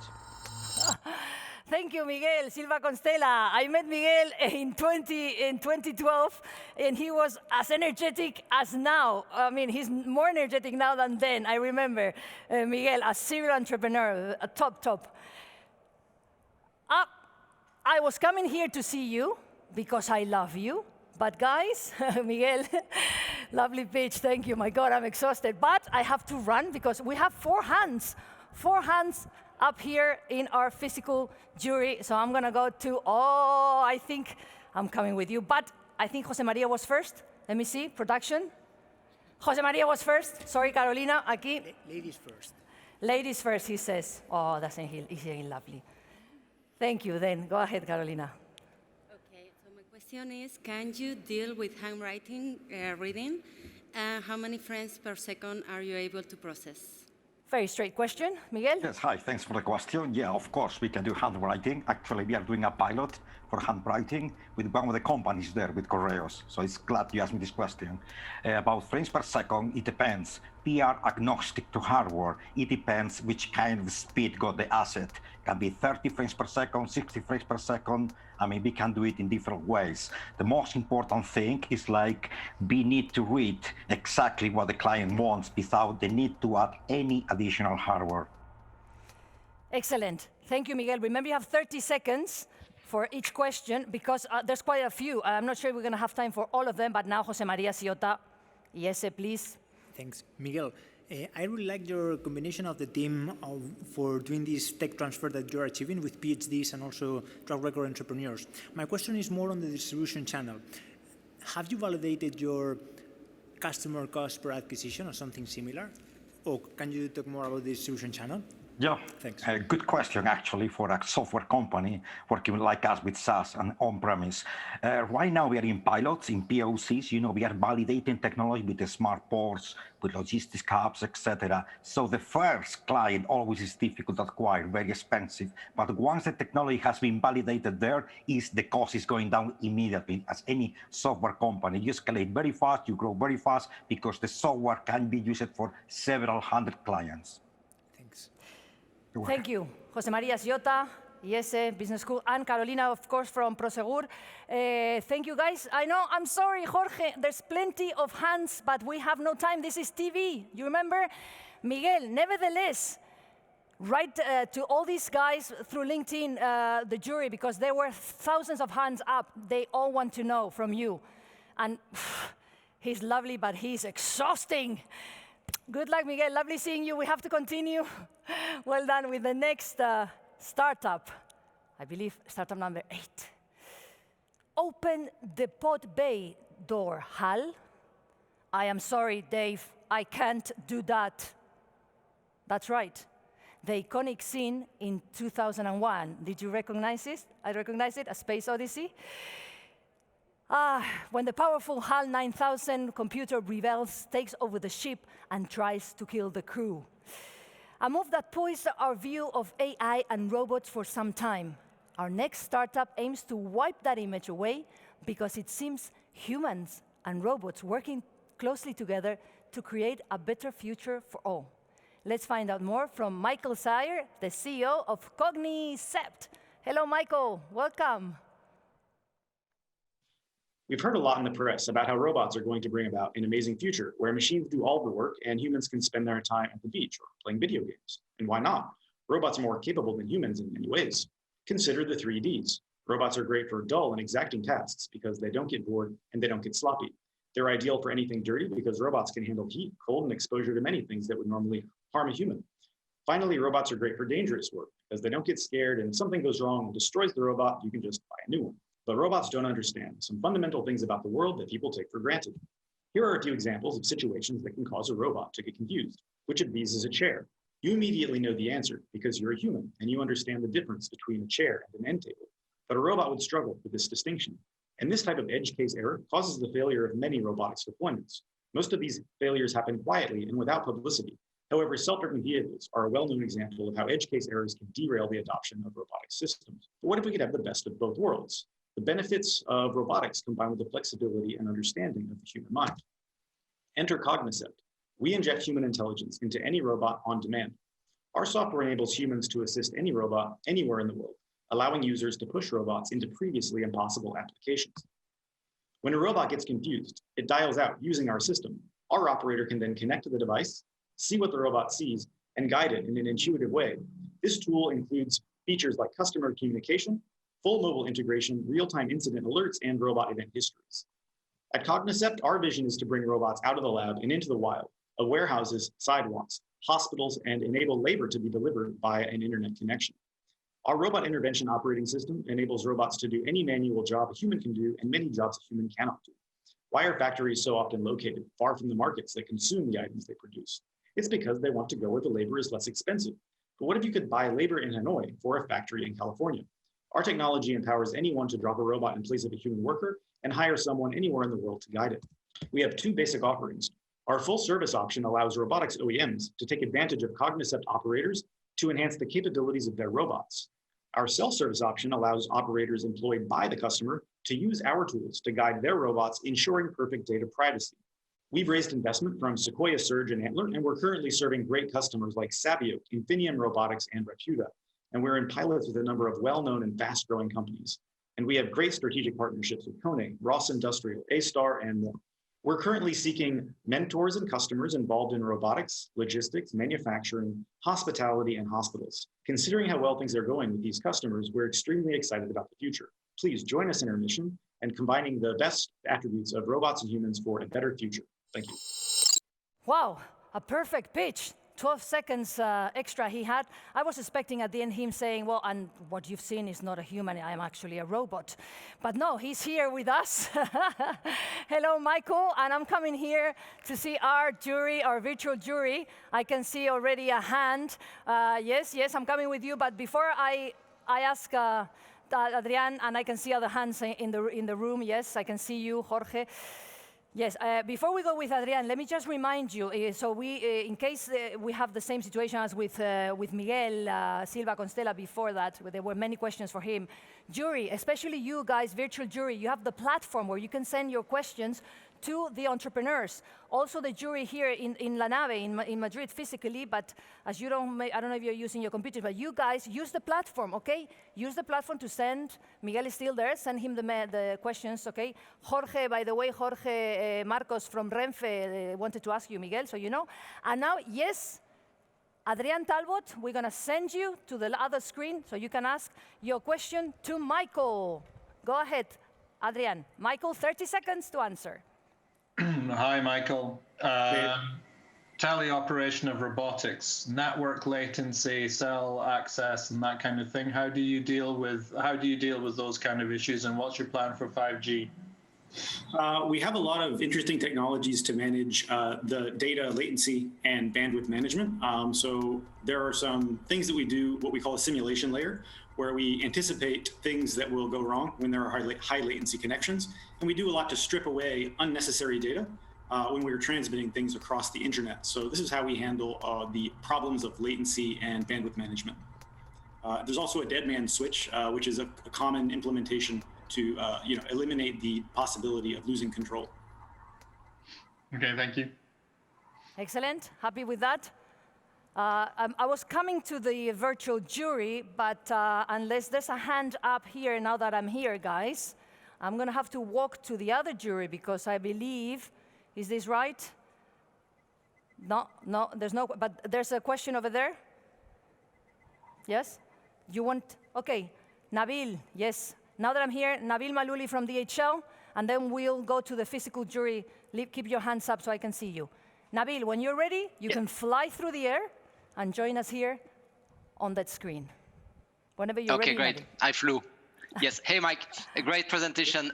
One of the major challenge for any type of robotic solution is around the integration with the different customers. You know, every Fortune 500 has its own, customization. And what is the play there in terms of how do you facilitate that integration to be able actually to really plug and play robotic solutions in different landscapes and industries?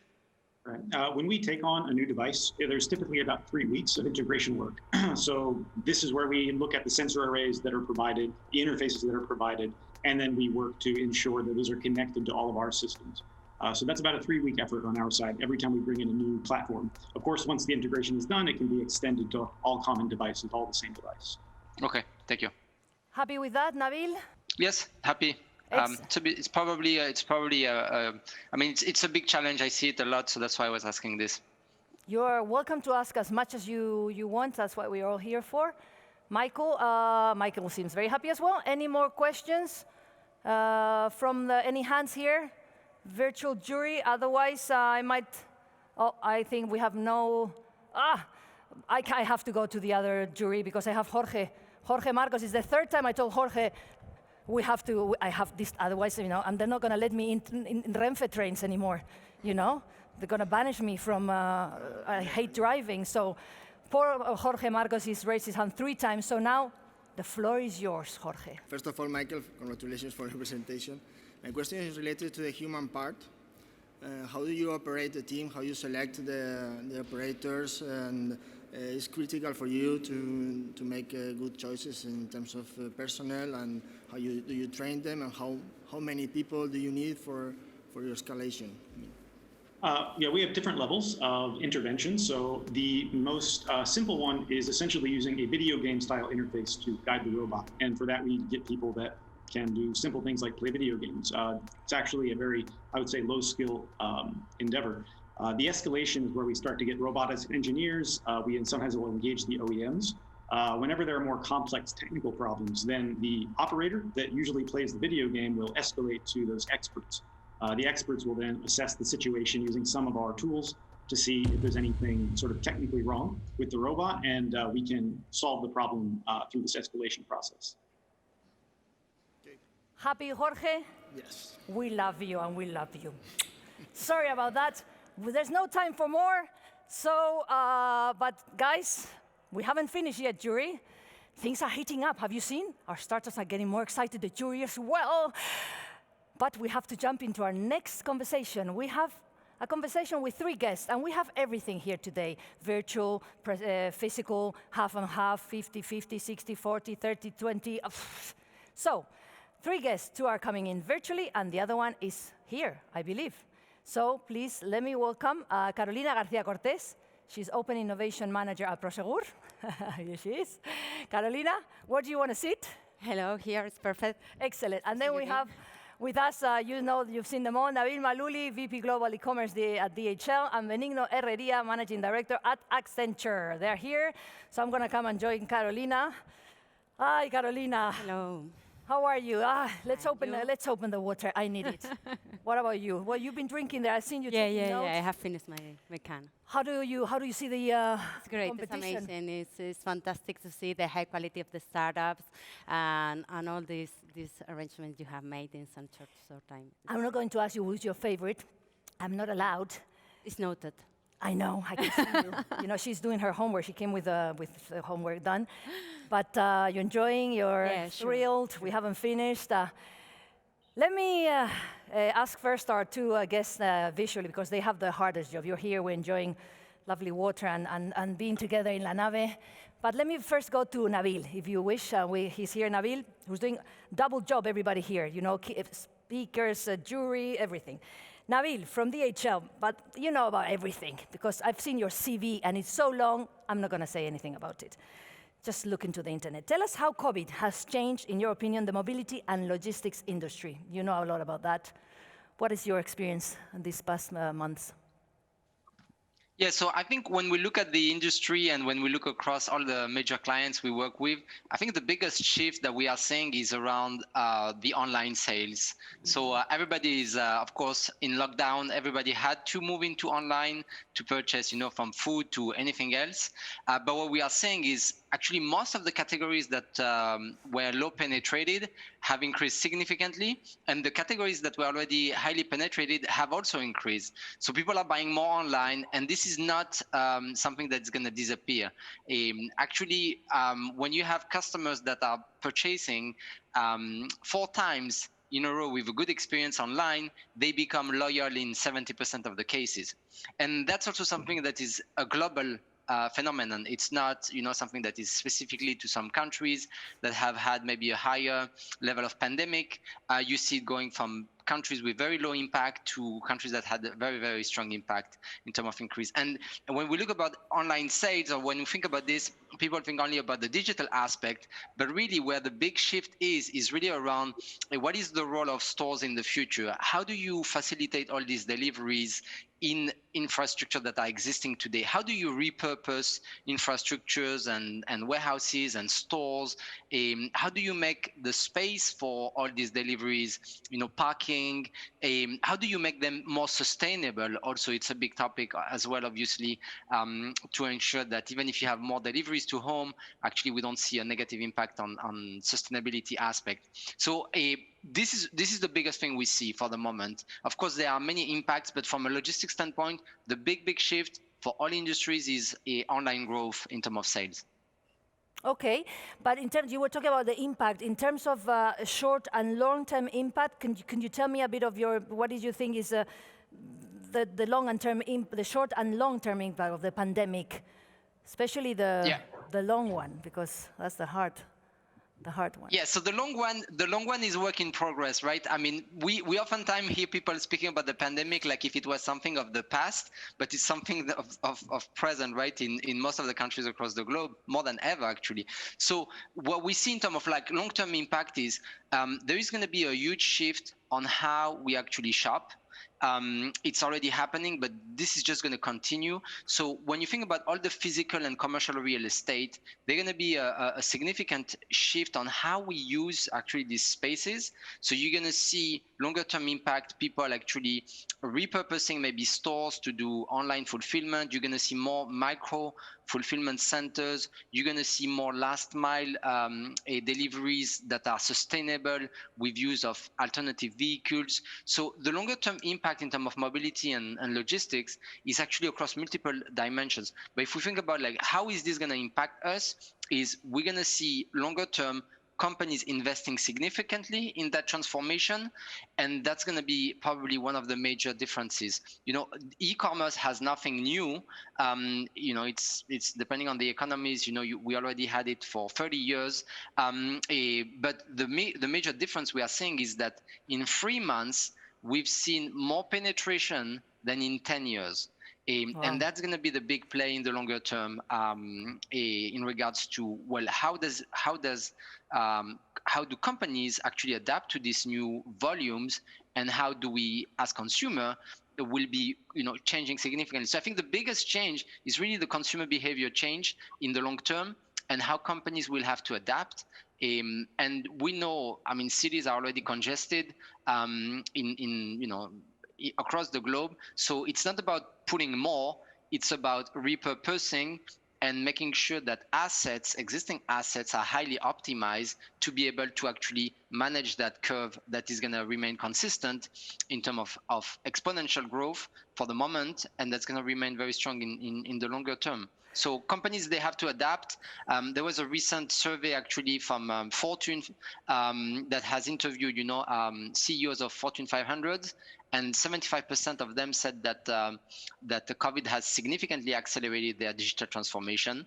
And I think that's where companies really have to push their effort, and that's the longer term impact. Nabil, it's always fascinating listening to you. You know so much about everything, but we have 2 more guests, and Carolina is here. So, Benigno, if you allow me to ask Carolina first, because she's come all the way to La Nave, and that has obviously, a priority now. The lady, no, is the priority of being here. Thank you, Carolina. I guess you agree with everything Nabil said. This is it.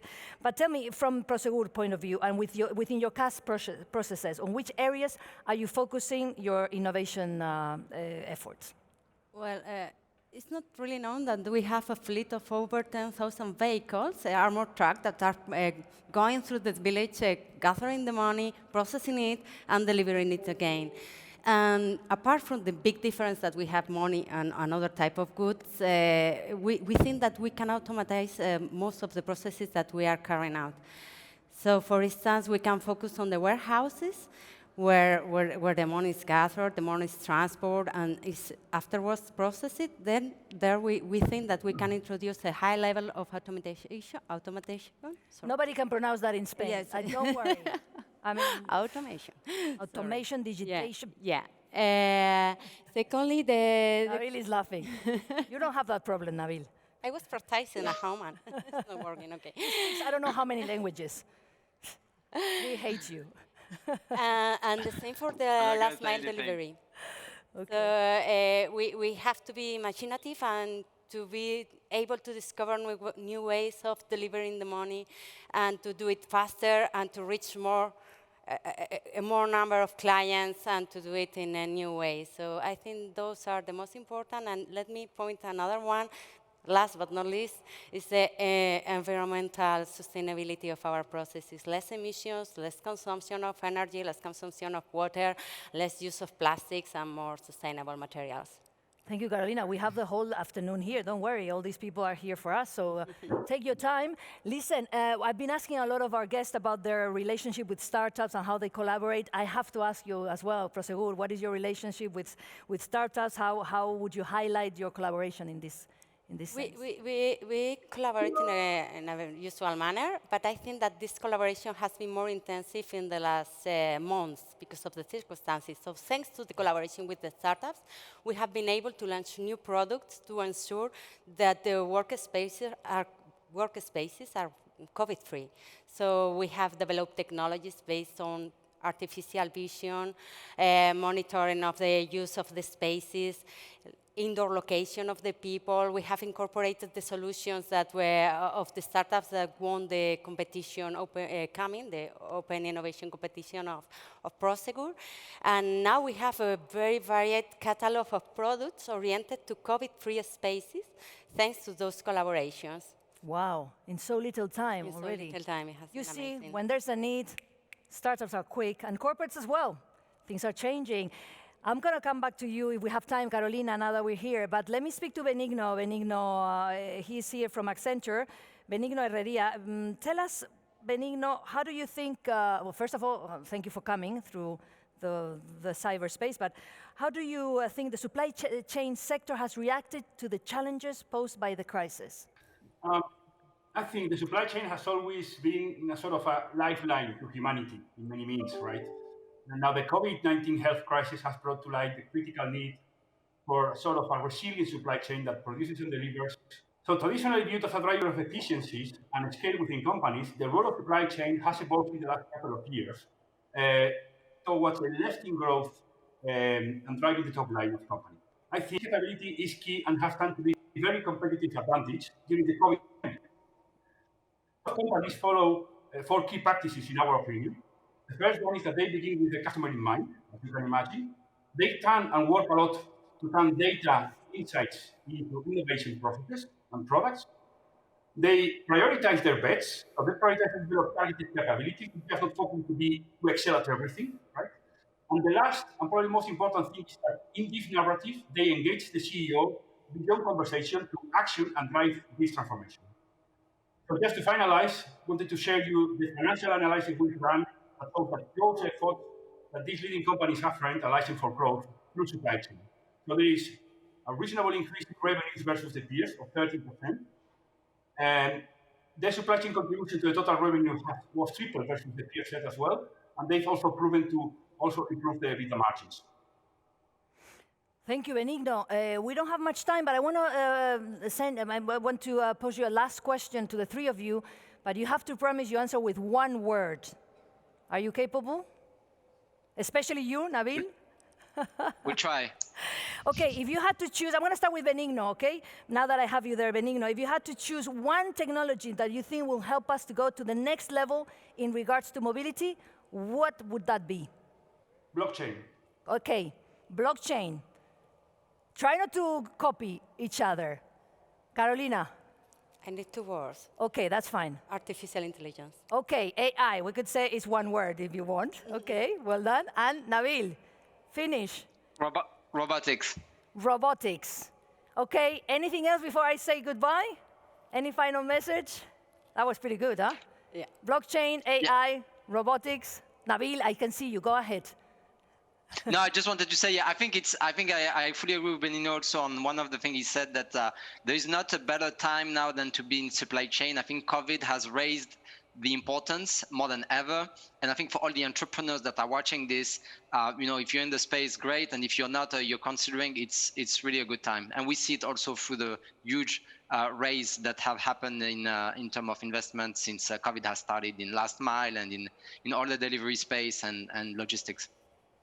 Wow. I'm having a great time here with you, everybody, but unfortunately, this is TV. We have to go, but thank you so much to Carolina García-Cortez from Prosegur. She's going back to her job there at the jury table. Nabil Malouli also back to his job, not the DHL, of course, but back to your job today at the virtual jury. And of course, Benigno Herreria from Accenture. Big kiss to everybody in Accenture. And we continue with the program because we don't stop. Thank you so much. Interesting comments you've seen. Blockchain, AI, robotics, and more. And we're going to go to our next startup in Spain. With the explosion of online shopping through the COVID situation, we were hearing about it a lot, demand for quick and reliable delivery has become greater than ever before. Our next startup promises amazing post-purchase experiences, allowing customers to enjoy same-day deliveries thanks to the network of urban micro-fulfillment centers. I'm sure this is going to be very interesting for our jury. So let's hear everything about it from Victor García, co-founder and COO of Cubo. Welcome, Victor. Hey, hello. My name is Victor, and I am the co-founder and CEO of Kubo, the next-gen e-commerce fulfillment startup offering brands and their customers the best same-day delivery experience on earth. So imagine you're an e-commerce brand. You have amazing products, original content, superb marketing. You're completely acing the customer experience on the pre-purchase site. But no matter how hard you try, your brand is continuously being damaged by bad delivery experiences, slow-moving packages, and confusing return policies. Annoying, huh? Nothing to worry about anymore. Here's how Kubo works. We've been able to make same-day deliveries accessible for any e-commerce brand, significantly increasing sales, retention, and customer satisfaction. We have built a best-in-class digital platform to manage and monitor all your e-commerce operations, plus branded digital products and endless customization options to delight your customer, plus a technology-driven network of urban micro-fulfillment centers to store your goods locally so we can deliver immediately. But step by step. Step one, first, a brand syncs its store with our system with our super smooth native integrations.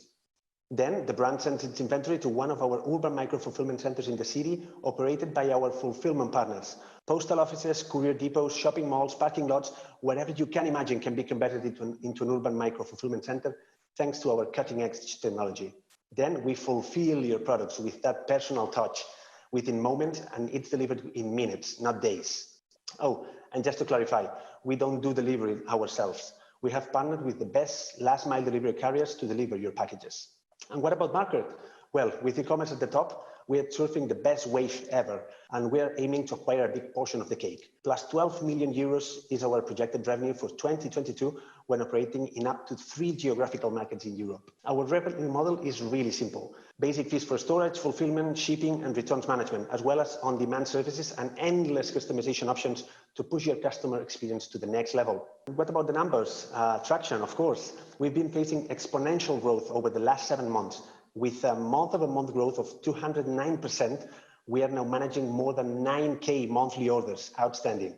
We have young talents coming from the best possible schools, Amazon, Deloitte, GSEC, and Devrient. We have really young people with huge potential to change the way we do fulfillment for e-commerce. Fundraising, just for the ones thinking, hey, I want to be in. We have 60% of our round committed by now and 40% about to commit. So no need to rush, but it's flying. So just to recap, Kubo is now 10 months old, but in our first fundraising, we managed to get overfunded by 250%. We are currently operating in Barcelona and Madrid and managing more than 9K monthly orders. And our plan, as you can see, is to get a massive scale in a short period of time, just as we have been doing until now. We are a customer experience company, and we would love to talk to everybody here that feels the same way we do. Thank you very much. Wow. Victor from Kubo. My God, the amount of hands. I was going to go to the virtual jury, but oh my God, what do I do? What do I do? I have to go to see them, but I'm coming to see the virtual jury in a minute.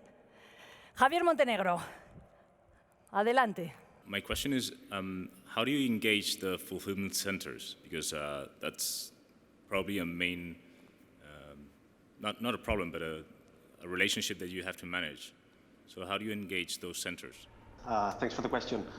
So we realized that those guys, those logistic partners in the city already existed for this e-commerce fulfillment to happen. So they usually don't have a stable revenue on their current models, and they are depending on traditional logistic guys. So we are offering them the possibility to access the e-commerce market and make more revenue, more profit of their infra-utilized facilities. So that's the way we engage them on the model. Thank you. Excellent. Happy? Yes. I know you've been raising your hand. I can see you all, but my time is limited. I can see my dear friend Jordi Escruela from Correos. There in the little corner there, but no, with his lovely green T-shirt. Come on, Jordi. I love you. You. I know. Well, I will continue with the question from the previous jury. This is the key, the engagement with the e-tailers, and how are you focusing the engagement with the e-tailers, which segment? And there is another question. How are you want to engage the big e-tailers, the Amazons in Spain, the Inditex? I think this is the key issue that you have to fix. Yes. So regarding the size of the business, we're talking with medium-sized brands, digital native vertical brands, meaning brands with around 1,500 to 2,000 monthly orders. So this is typically the size of the business that we're aiming to. And regarding large retailers, we're focusing on a specific use case for top references, super sellers that have high rotation and have the right meaning to be stocked on our warehouses. And for the Amazon and Inditex and whatever, we're giving them extra and additional capacity on their saturated networks. Thank you, Victor. Now that I have you, Jordi, now you've opened the, the Pandora box. Tell us a little bit about the logistic problems or challenges for Correos in the COVID pandemic, and how are you dealing with this? And well, I also want to reinforce what Nabil says. There is a report from World Economic Forum that it was published in February, and they were saying that 80% of increase of last mile delivery will be found in the next 10 years. So this is the big challenge. Okay. And we will fix it with what we are seeing here, with technology, with mind, with startups. And also we have to keep guaranteeing the rights of the workers, the citizens, and also the cities, the planet. So this is the big challenge that we have to fix. I mean, we have a huge increase of last mile delivery for the next years. And the last question, this is the one that I like more. I mean, we have another big challenge, and it's not logistic, it's social. I mean, all of us are part of the South Summit family. This is South, this is Villaverde. Last year, South Summit 2019, the lines in Villaverde were waiting for entering to the South Summit. This year, in spring, lines in Villaverde, San Cristobal, and the other southern neighborhoods were just to get a meal for the family. And this is the big challenge that us, as a society, have to find how can be solidarious. I don't know, solidary, well. Yeah. I think this is the challenge that we have to focus now, and this is a real and emergency challenge that we have to focus. Well, thank you so much, Jordi. Congratulations on the work you're doing at Correos for a long time. Jordi's behind all the startups taking care in Correos, and of course, Correos has been a friend and a partner of South Summit for many years as well. And they have people like Jordi, very energetic and modern. So things are changing. And we have our friends and family. He said it. This is a family. We have them all here in the jury, on the other side of the jury, and around the world. And sorry, Victor Garcia, there's more questions for you. But guys, investors, send Victor a message through the platform, or write him an email, or through LinkedIn. They're very interested on this energetic Spanish entrepreneur. But we have to keep on. So thank you, Victor. Congratulations. We're going to go on to our last startup of this track of this morning. So logistics, this one is coming from Norway. Logistics is changing and fast. Greater pressure for quick deliveries is happening along with increasing demands for the industry to go green and digital. Our next startup drives value through more efficient logistics operations. To tell us more about what they do, we have with us Christopher Wang, the CFO of Mixmove. Christopher.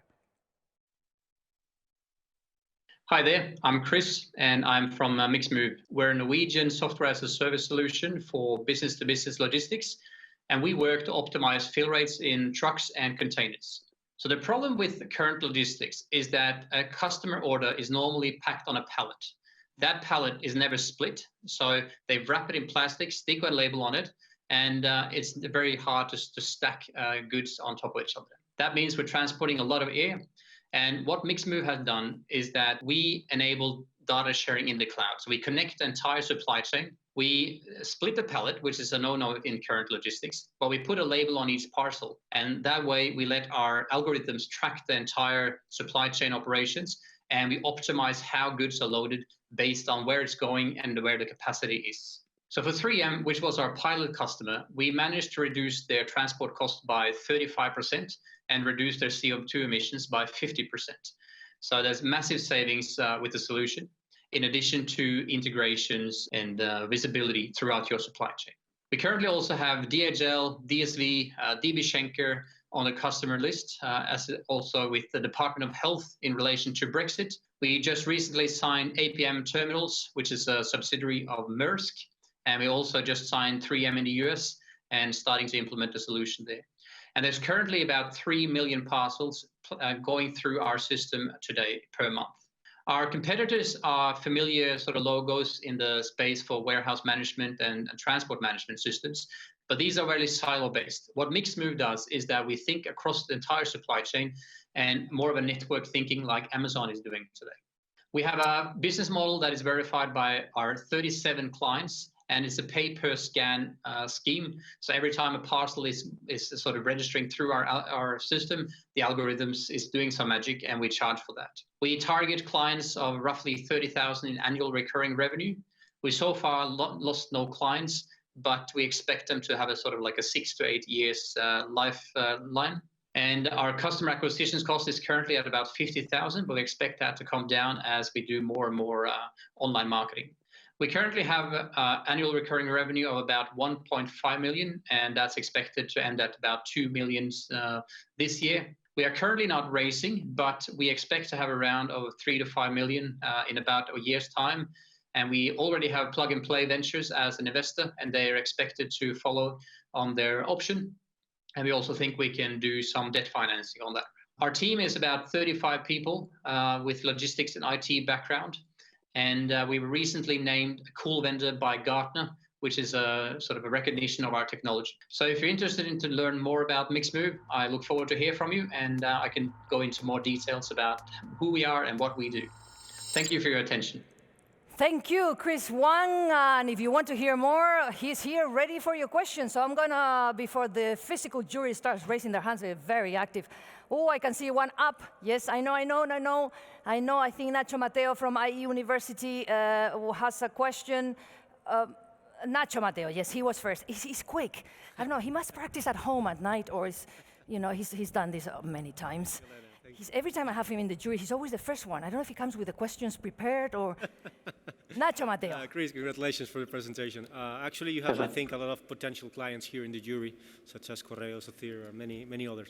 My question is regarding the business model. Can you give us more information about how much do you charge to your customers and how does it work? Sure. I can also say, Jordi, that Correos is already a client, so glad to have you there. Our business model is basically, just like I said, a scan of the parcel, and it might be scanned multiple times throughout the supply chain. So for every cross-docking, it is scanned. So currently for 3M, which was our pilot customer, we charge about 1 euro cent per scan, but we have clients paying sort of up to 4, 5, up to about 25 euro cents actually, depending on sort of the value of the goods and where they're going. And so, yeah. Thank you. Excellent. Happy, Nacho? Yep, super happy. He's always happy. It's lovely. Now that I'm here, guys, any questions from the jury? You always do it when I'm on the other side of the set. It's just to, keep me safe and energetic. I believe, Nabil, you had a question, yes? Okay. Nabil, I believe you're going to be the last one to ask, unless there's somebody that has a question and can't control himself or herself. You'll be the last question of today's track to our last startup. Very dramatic. So go ahead, Nabil. We're going to fly you to the screen. You're there already. Chris, are you ready? This is going to be the last question of this morning. Go for it. Great. Hey, Chris, thank you.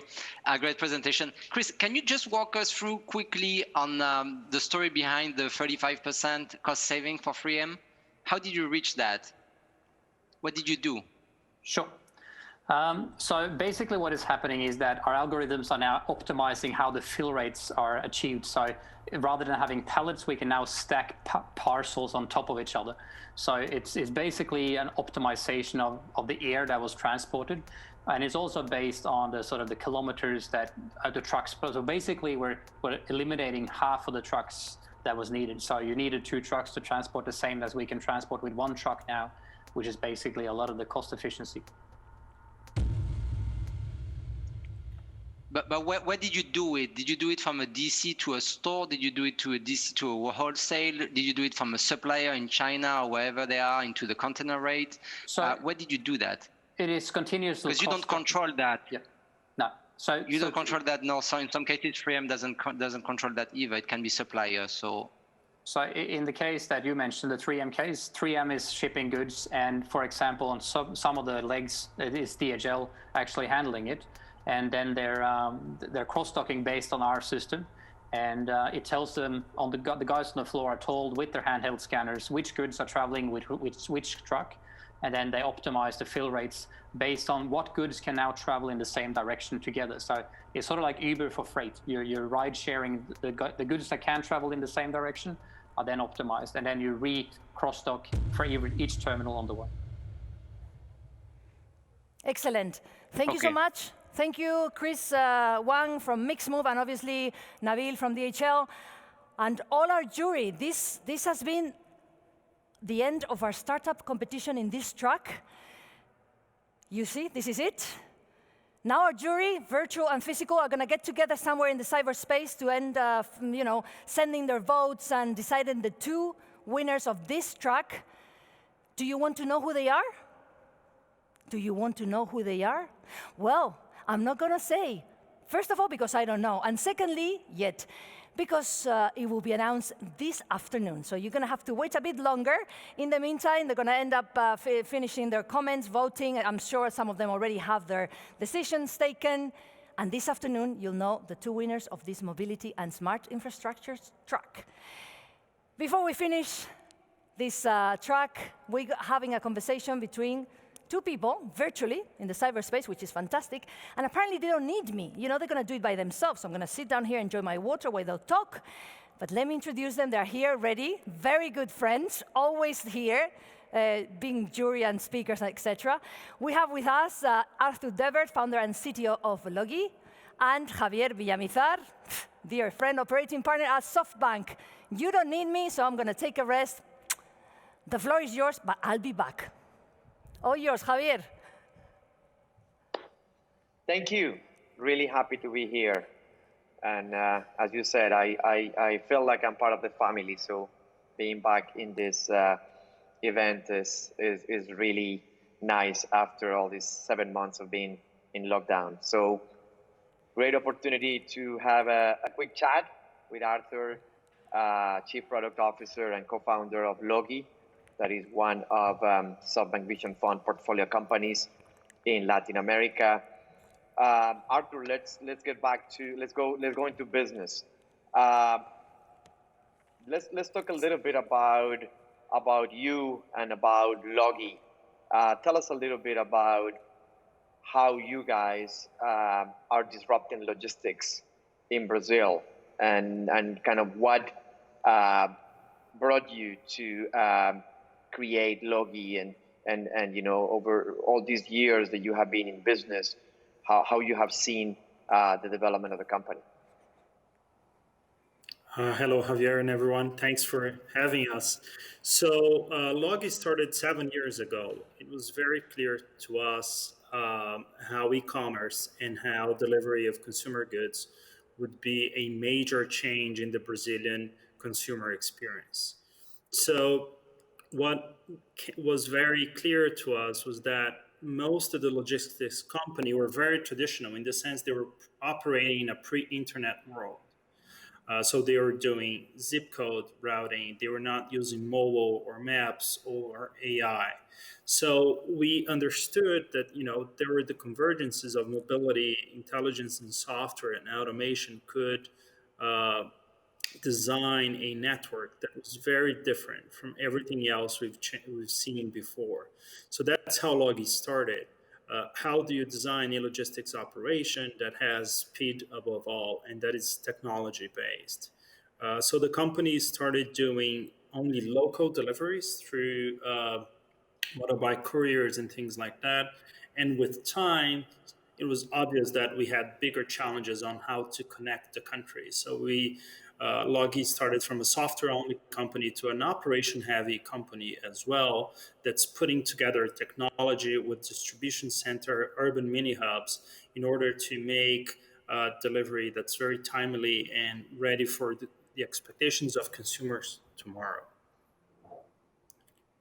And now that obviously e-commerce have received a lot of tailwinds with the pandemic, and everybody's sitting at home, shopping.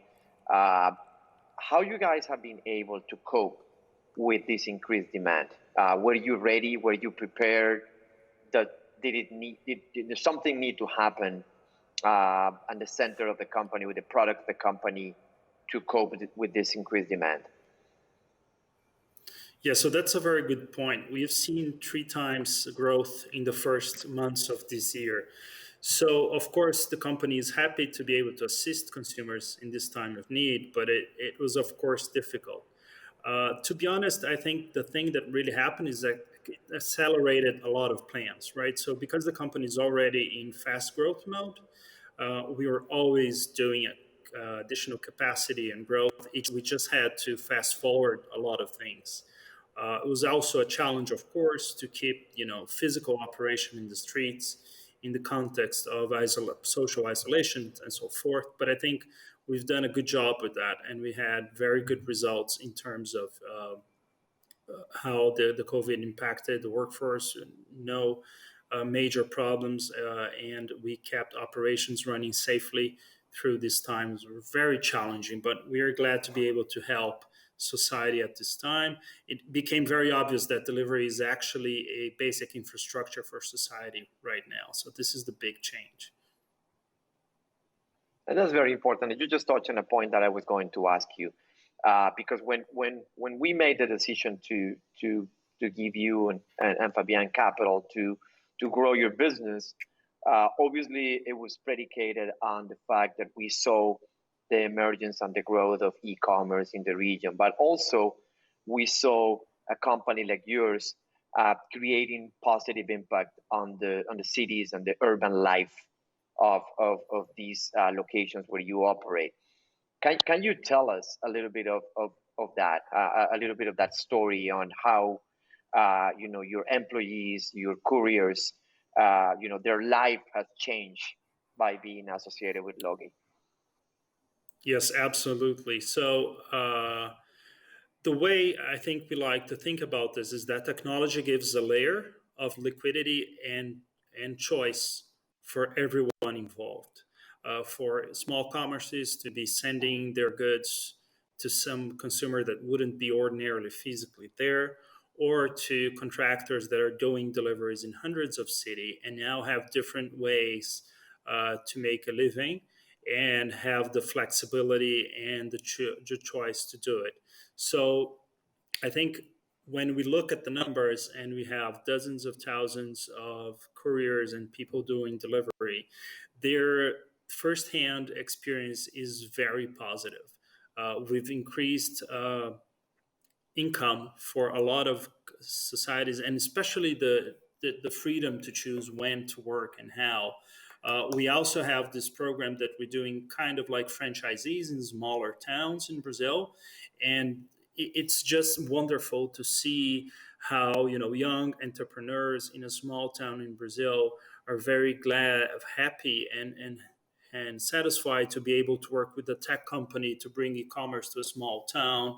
And how does that change and affect? I think it's a phase 2 now where we can reach smaller towns and change ordinary folks with technology and good service and transparency. And I think it's been very positive for everyone involved. Thank you, Arthur. Last question. I'm going to give it to you. We were supposed to have a two-way conversation, so please feel free to ask me any question. Exactly. So I'd like to ask you a bit about that. So SoftBank has been paramount in our growth. It has helped a lot to understand the world, the market, and of course, capital. I would like to invert the question. So how did SoftBank get to Logi? How did Logi fit into SoftBank's worldview on tech? Great question. So as you know, and a lot of people in the audience know, we're looking at the changes that the artificial intelligence revolution is making in the world. And we're looking at companies that are growing very fast and taking advantage of artificial intelligence, data science, technology, and they apply it to disrupt traditional industries. So when we look at e-commerce and we look at logistics, it was very clear that in markets like Brazil or any other places in Latin America, maybe some places in Europe, maybe some places in Southeast Asia, last mile logistics was one of the bottlenecks for e-commerce to expand. And we said, it's incredible that, you know, the US and the UK and China have these insane amount of volume going through e-commerce. There is no reason that this is not happening in emerging markets. So we look at that. We look at the bottleneck. We look at the reasons that were constraints for the growth, and last mile logistics kind of showed up at the top all the time. We identified you guys as a company that was using, as I said, data science, advanced technology to solve the problem. It was not just throwing more people at it. It was not just trying to incrementally transform the traditional logistics environment. It was really disrupting the industry. And this is where we realized a company like Logi, with incremental capital, with the support that the entire SoftBank family can provide, would be the number one in its field. Thank you so much to both of you. I am so sorry, but we ran out of time. Javier, you make such good questions that everybody wants to be asked by you. So we couldn't end in a better way. Thank you, Kisses. We hope to see you next year, 2021 here. Thank you. To we'll both. be there. Thank you very much. We couldn't finish in a higher note with a conversation between these two experts, friends, as well as South Summit, as Javier was saying. This has been it today for this track. Just a few reminders before we go. We have the, you remember, we have the prime time this afternoon. Don't miss that. We have parallel tracks going as well. You can watch them online later, if not now, later. And we have the two winners that will be announced this afternoon. So join us later.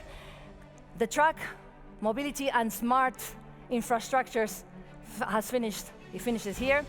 Most of our guests agreed that the future, the present, is more sustainable, more clean, more technological, but especially more human. So, humans, people, thank you. Thanks to our jury, our entrepreneurs, our technicians, and I'll see you tomorrow here at La Nave for our third date at South Summit. Thank you all, and goodbye.